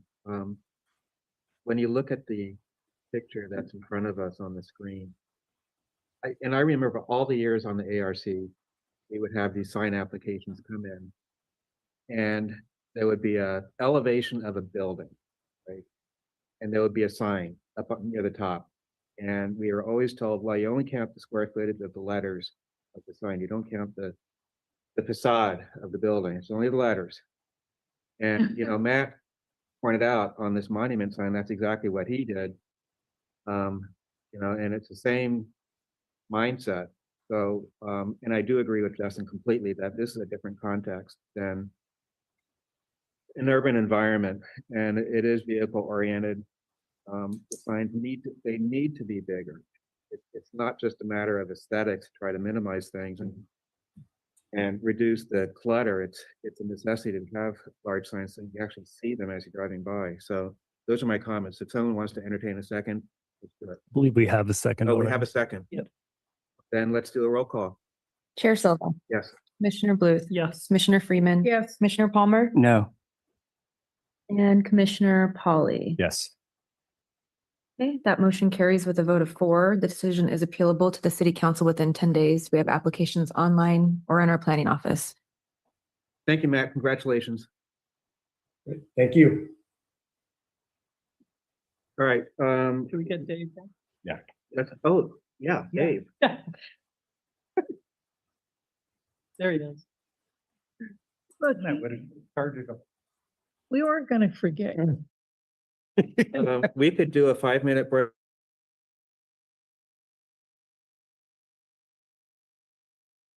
Recording in progress. 675 Van Buren Street, architectural review permit application for a new 2-story single-family dwelling, applicant Paul Davis, the Paul Davis Partnership, owner, Property Solutions West, LLC, trustees, PC-D-ES, zoning district, medium density residential, general plan land use designation, exempt from CEQA, and Fernanda. Thank you, Chair. Staff's recommendation is that the Planning Commission approve the architectural review permit. Oh, wait. Sorry, I had multiple versions of this PowerPoint, and I just want to make sure that this is the right one. Yes, okay. Okay. So the subject property is 675 Van Buren Street. It's the vacant lot with the grass, the dry grass in the middle of the screen. And it's located in the Old Town neighborhood, but it is governed by the Downtown Specific Plan objectives, standards, and guidelines. It has medium density residential general plan land use designation. And again, it's zoned planned community downtown. And the lot is only 2,546.8 square feet. So it's even smaller than the Dunecrest lot. So what's special about the downtown specific plan for this area is that there are no development standards for floor area ratio, lot coverage, setbacks, or parking. But there is a height maximum, and it is 2 stories maximum, but there is no maximum number of feet or inches. So again, 2 stories, but no numerical maximum. So the applicant is proposing a 2-story single-family dwelling, and it was designed to fit this very narrow lot. So it would have 2 stories plus uninhabitable attic space. Each story would have a ceiling height of 9 feet, and the attic space would have a peak ceiling height of 9.6 feet. The proposed total building height from grade to top of roof is 30.2 feet. The architectural style is a new interpretation of the Tudor Revival architectural style. The siding is proposed to be a cream color smooth finish cement plaster. The roofing would be gray asphalt shingles. The doors and windows would have black frames and muntins. The gutters and downspouts would be metal painted black. There would be ornamental wood supports painted black. And the exterior light fixtures would be limited to lighting building entrances and would be fully cut off. Here you see a view of the proposed front elevation. It would have a very small roof overhang over the entrance door, creating a small porch area and a 1-car garage. And on the bottom would be the living, dining, kitchen area. And at the top, there would be bedrooms and bathrooms. On the right side is the south elevation, or the right side elevation that would face the lot next door, which has a 2-story single-family dwelling as well. This is the rear view. The rear view would look at the police parking lot, and the left side would face the Van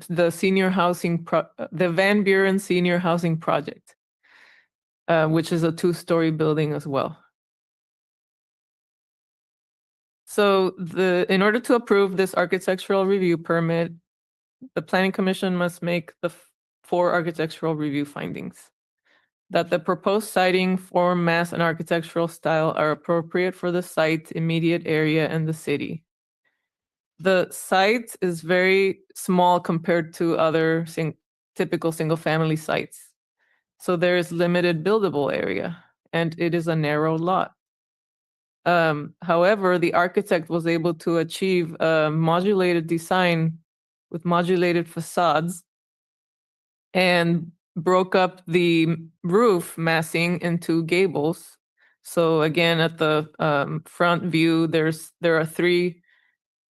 The gables are broken into 3. The big top gable, and then one that's lower, and then one that's at the bottom floor.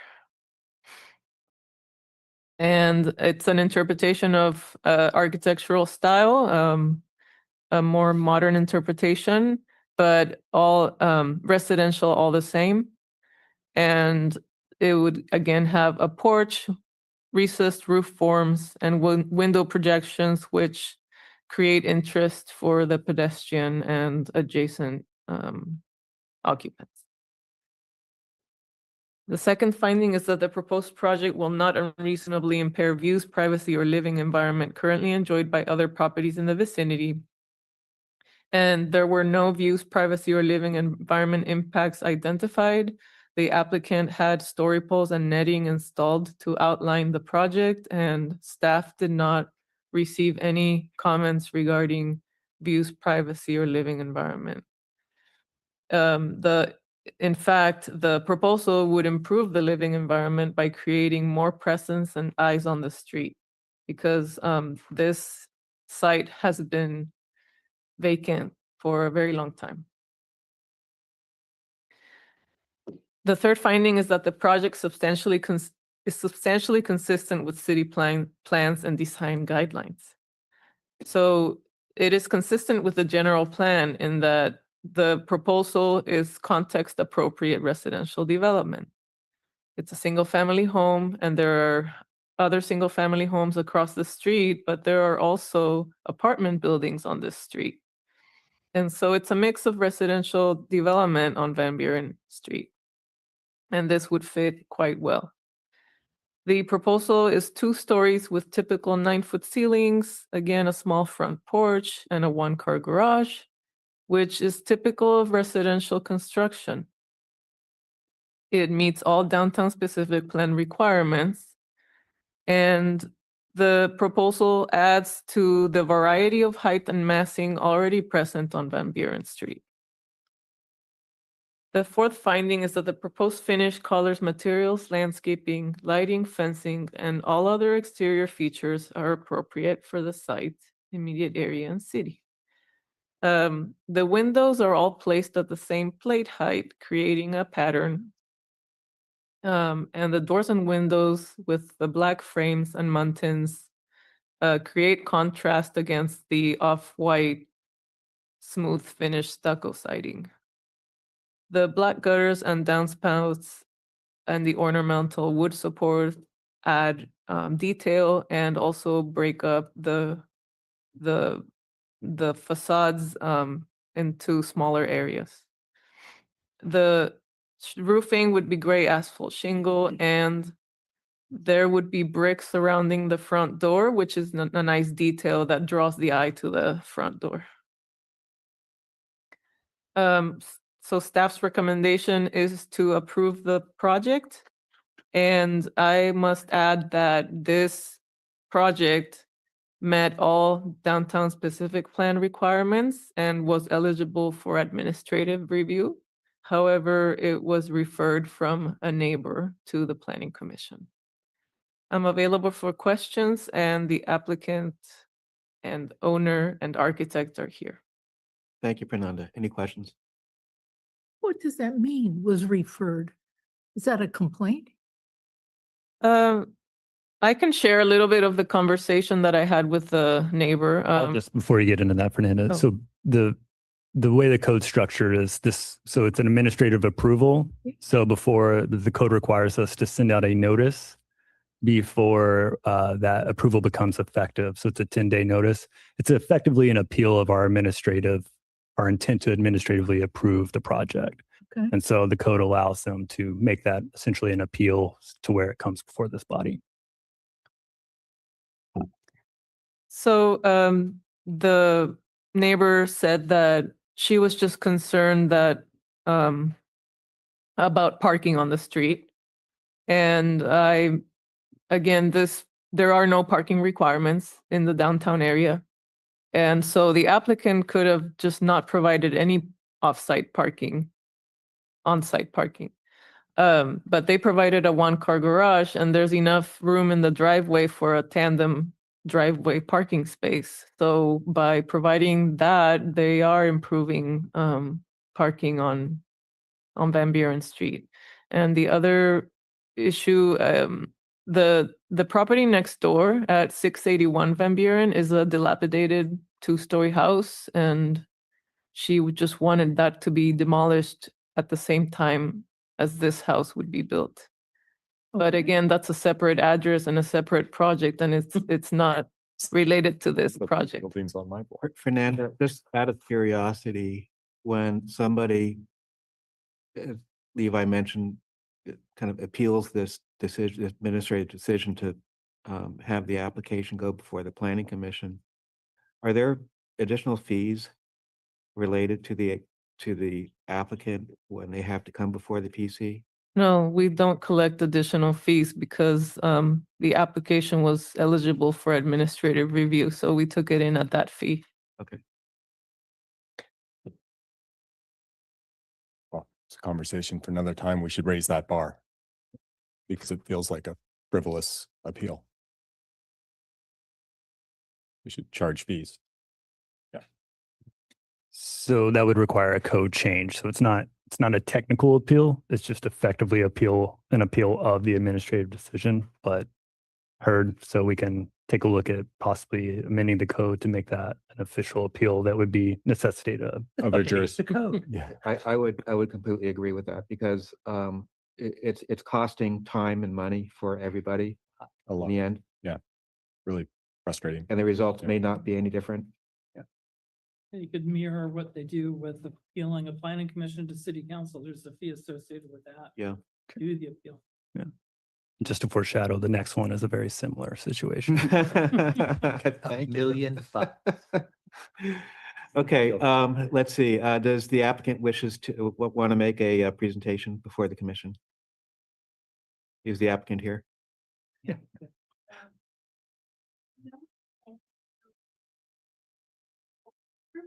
All right.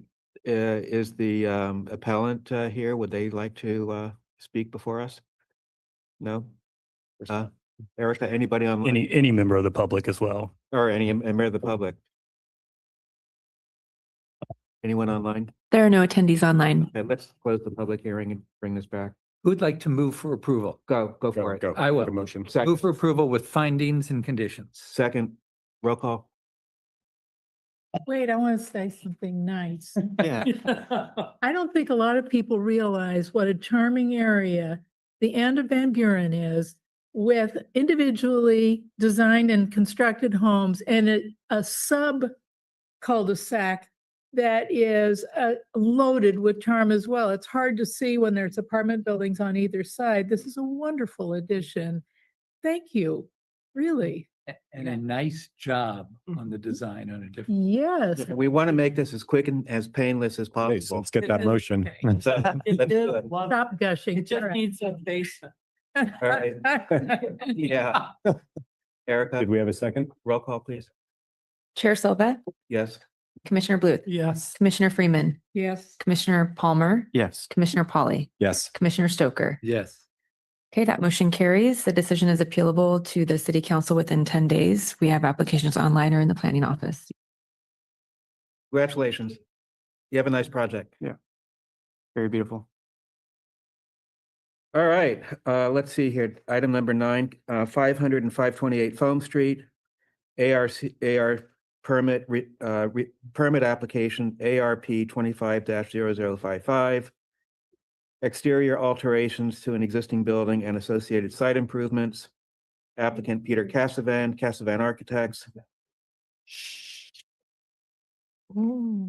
Just like the Sistine Chapel. Property owner Monterey Bay Aquarium Foundation. PCLH CB1. Community Lighthouse Cannabis Business Overlay Zone District. Mixed use neighborhood general plan land use designation. Exempt from CEQA. Fernanda. Thank you, Chair. Staff's recommendation is that the Planning Commission approve the architectural review permit. The subject property is 500 and 528 Foam. They are two separate lots of record. 500 is a surface parking lot and includes landscaping. 528 is a commercial building at the front and an accessory structure at the rear. The project site is located in the Lighthouse Specific Plan Foam Street Character Area.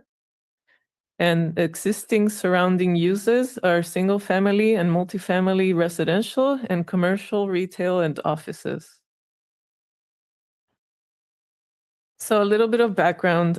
In October of last year, the zoning administrator approved an animal services use to occupy 328 square feet of the 2,600 square foot commercial building. And that would be located toward the rear of the building. And that area is totally, there are no windows. The zoning administrator found that it was that it would be a consistent use for the neighborhood because and placed a lot of conditions regarding noise and limiting the use to just aviary staging area. But the rest of the building is for Monterey Bay Aquarium offices. So the rest of the building, meaning the front of the building facing Foam Street. And the parking lot is currently used as a boat storage yard in support of research operations for the aquarium. So the proposed project is basically a building upgrade. So it would include parapets, a 42-inch parapet added to the top of the building because there would be required mechanical equipment that would go on the roof to support the aviary staging and nutrition room. And there are also exterior walls being proposed to be replaced in the same location because of the bad state that the building is in. There would be a replaced roll-up door, replaced windows, new painted stucco, light fixtures for safety, interior partition walls, and mechanical, electrical, and plumbing upgrades. This is the view that would be viewed from Foam Street. The current facade has a door, but because this is a Monterey Bay Aquarium building for employees only, they don't want access, public access. So there's also an existing gate surrounding the entire perimeter of the site. And this is the side of the building that would face to the interior of the parking lot. So a door for access between the building and the parking lot. And again, the parapet, the increased parapet height. This is the view. Sorry, I messed up. This is the door that goes into the aviary staging room. So this is the back of the building. Okay. So it's just a single door and no windows. And this is the view that looks toward the interior parking lot. So there would be a roll-up door. There's also accessibility improvements being proposed. So a ramp that goes into the office area, windows, and also some parking accessibility improvements. But that wouldn't be visible at all off-site because of the perimeter fence. And again, if you can see, there would be lights, lighting entrances to the building and building corners. So in order for PC to approve this, they need to make the architectural review findings. The project, the massing would only change in that it would have that added 42-inch parapet to block view of their proposed rooftop mechanical equipment. Other than that, the siding form mass would not change.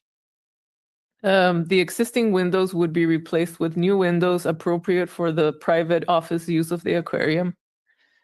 And the parapet is only 42 inches just to shield the mechanical units.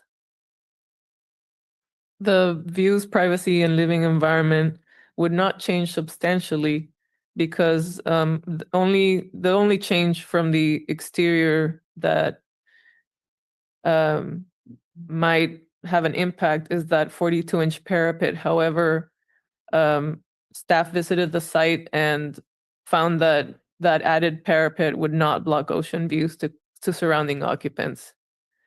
And the windows would be replaced in similar locations, which would not introduce privacy issues. The project is consistent with city plans and design guidelines in that it is consistent with the mixed-use land use designation. This Foam Street character area allows commercial, residential, and mixed uses. So the project would support a commercial use that is compatible with this mixed-use neighborhood. And it meets all of the lighthouse-specific plan standards, but I've highlighted 3 of them here. So it meets the objectives in that it improves the integrity of the existing building on site. The building needs a lot of repairs and it looks abandoned. And so this would be an uplift for the area. It meets the second objective here in that it reflects the building's evolving function as a private office, aviary, and boat staging areas restricted to aquarium employees.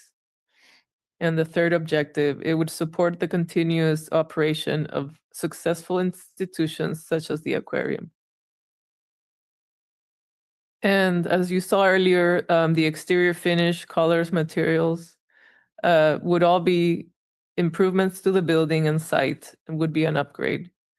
The lighting would not create glare or spillover off-site, primarily because of the perimeter fence, and the lights would be fully cut off. There are also safety lights required by building code. So with that, staff recommends that the Planning Commission approve the project. This project was also eligible for administrative review. However, the property owner across the street referred the project to the Planning Commission. Thank you, Fernanda. Questions? When you say across the street, do you mean across Foam or across the little side street? Foam. Foam, okay. Would the applicant like to provide the commission with a brief presentation?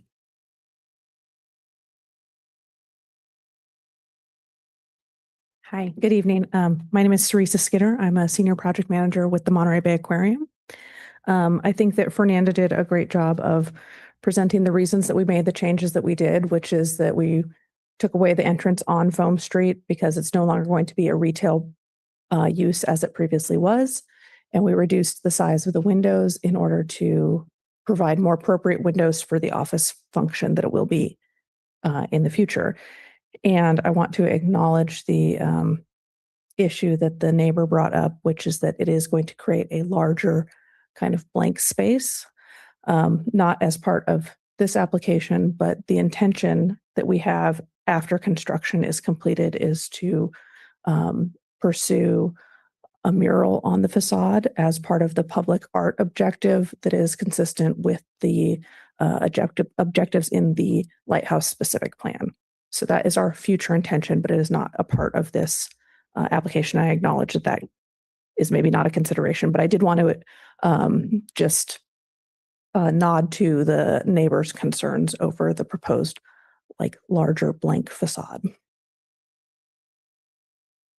Thank you. Questions? Anyone in chambers wishes to speak about this project, you may come up to the podium. Seeing nobody on anybody online, Erica. There are no attendees online. We'll close the public hearing and bring this back to the commission. Comments? Motion?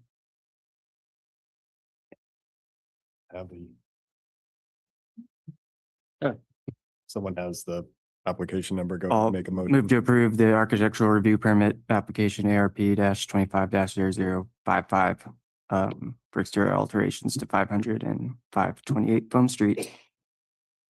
Second. Heard. So we have a motion to approve and a second. Who was the second? I'm sorry. Thank you. Chair Silva, Yes. Commissioner Bluth, Yes. Commissioner Freeman, Yes, Commissioner Palmer, Yes. Commissioner Pauly, Yes. and Commissioner Stoker. Yes. Okay, that motion carries with a vote of 6. The decision is appealable within 10 days. To our city council, we have applications online or in the planning office. Congratulations. Sorry you had to sit for 2 hours. Okay, we now will go to commissioner comments. Yeah, No comment? I've got a comment.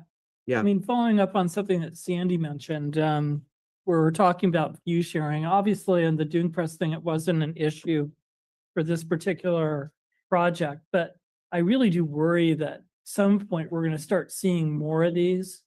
And I'm worried about arms race of views where we start to have to deal with the neighbors who are not going to like having the second story floor addition. And it would be great if staff could come up with some quantifiable approach where we could be able to look at this. Because I remember when we were on the ARC, that was all subjective. You know, what is the appropriate amount of view sharing?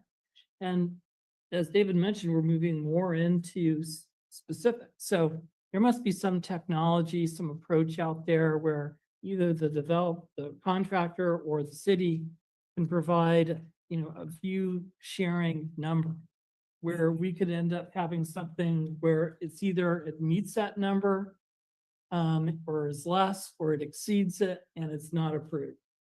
And so there's a way of dealing with this whole view sharing way in a more equitable way that takes into account at least the neighbors more than I think the approach that I remember in the ARC did. So Yeah, the Del Monte Beach Homeowners Association, it's one of their mantras is to have the view shed protected for everybody. but I could see it in New Monterey and in parts of Old Town. I mean, I think it's a citywide issue, and I think having that type of technological approach would really benefit the entire community. But If it's possible. in areas where there are not association restrictions, like the Del Monte area, it seems to me that as long as a residential application complies with objective standards and zoning, that's all that matters. Yeah, and I don't want to get in a long conversation about it tonight, but the important thing is views are not legally protected. And there's no. Unless we have an objective standard that sets forth, Right, which is what Mr. Blues is saying, a quantifiable metric that you could apply to every But development. currently, we do not have any objective standard in our zoning That is correct. regulations that protects a view. That is So anyone that comes and claims that they have a right to a view, they're wrong. right, but that's what I'm trying to change. Yeah. I don't. Yeah. Let's look at having something that does provide the neighbors some ability to influence. So city council could make the decision on what the percentage is. It's a slippery slope. Yep. You but go to the it's- Carmel Planning Commission hearings, Yeah, it's a mess. but still, it's gonna be, I think, much more of an issue that we're gonna be facing, particularly now that we're picking up ARC. And I'd much rather see an approach where there's some metric to it that's accomplishable that helps us deal with it. I disagree. I think there shouldn't be a metric. I don't think there should be any kind of a guideline, because otherwise, how do you apply it? You know, this is something that is so subjective and it's context specific to the various sites and topography. It's unique to every site. You can't just have a uniform standard that would be applicable and be a quantifiable metric. I just don't see how you can do that. And this project could be an example of something that might have been disapproved, and I don't think that would have been as equitable since they're slow to add another story, whereas others were able to sooner. Yeah, it's gonna be an issue we're gonna face. I want to reiterate the comment I made during the first Dunecrest application regarding comparing the findings that we're required to make as a planning commission when the findings are subjective in nature, whereas the HAA mandates objective standards.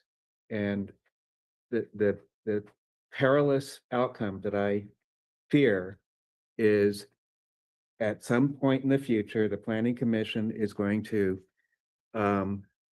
suggest that a subjective finding that was in the staff report and as part of the analysis was sufficient grounds to deny a project. And to me, that would be a violation of HAA.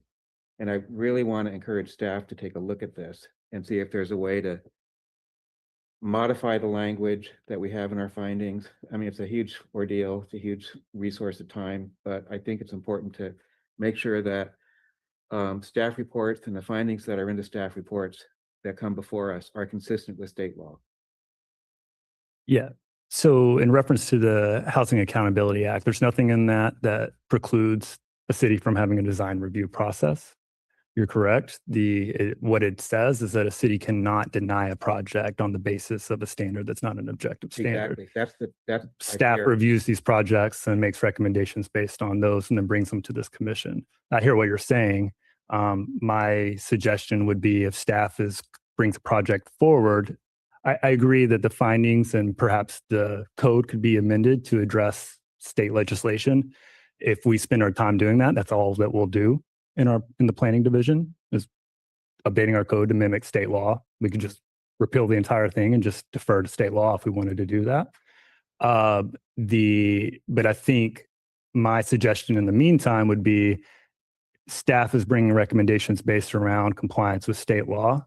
So if you have questions about the recommendation and how that meshes with the state law and compliance with such, ask those questions and we can make that maybe clear. it's simply a matter of having expository language in the staff report advising commissioners or whoever's going to adjudicate that a denial on this application based on findings that are not objective would potentially violate state law. Maybe it's just as simple as Something may that. be harmful to your health. I thought like in Carmel, they're talking about as an applicant, you can either choose the objective standards or you can choose subjective standard. Like if you've got a project that meets the subjective standards and you don't want to deal with us, you take that path. Yeah. So where we've had rezonings associated with our housing element in our RENA allocation, we have administrative approval processes for those that you can choose that are contingent on meeting all objective design standards. As the code's written right now, for other projects that are outside of those areas, there's still the standard design review and architectural review process that's basically says you fall into either the administrative approval path, which does allow for a neighbor to refer it to the commission, or you go through a actual more formal architectural review path through this commission. Can you send us a map of all the areas in Monterey that have objective design standards or like the zoning district? So yeah, it's two different things. We have objective design standards in some areas, and then there's areas where you can do the administrative approval. And yeah, I can send that to you. Okay. How do we go about changing whatever ordinance or policy there is so that we don't get these frivolous appeals like we did tonight? It would necessitate a code amendment that would come before this commission and then ultimately to the city council. It would obviously be a change in the public process. So it'd probably be some level of public involvement in that, because that would be certainly a reduction in the public participation of these types of things, but it's a possibility in a process. Or just, well, it's the thing is, when you don't have any fees associated with bringing it to us, then it would just encourage more of it.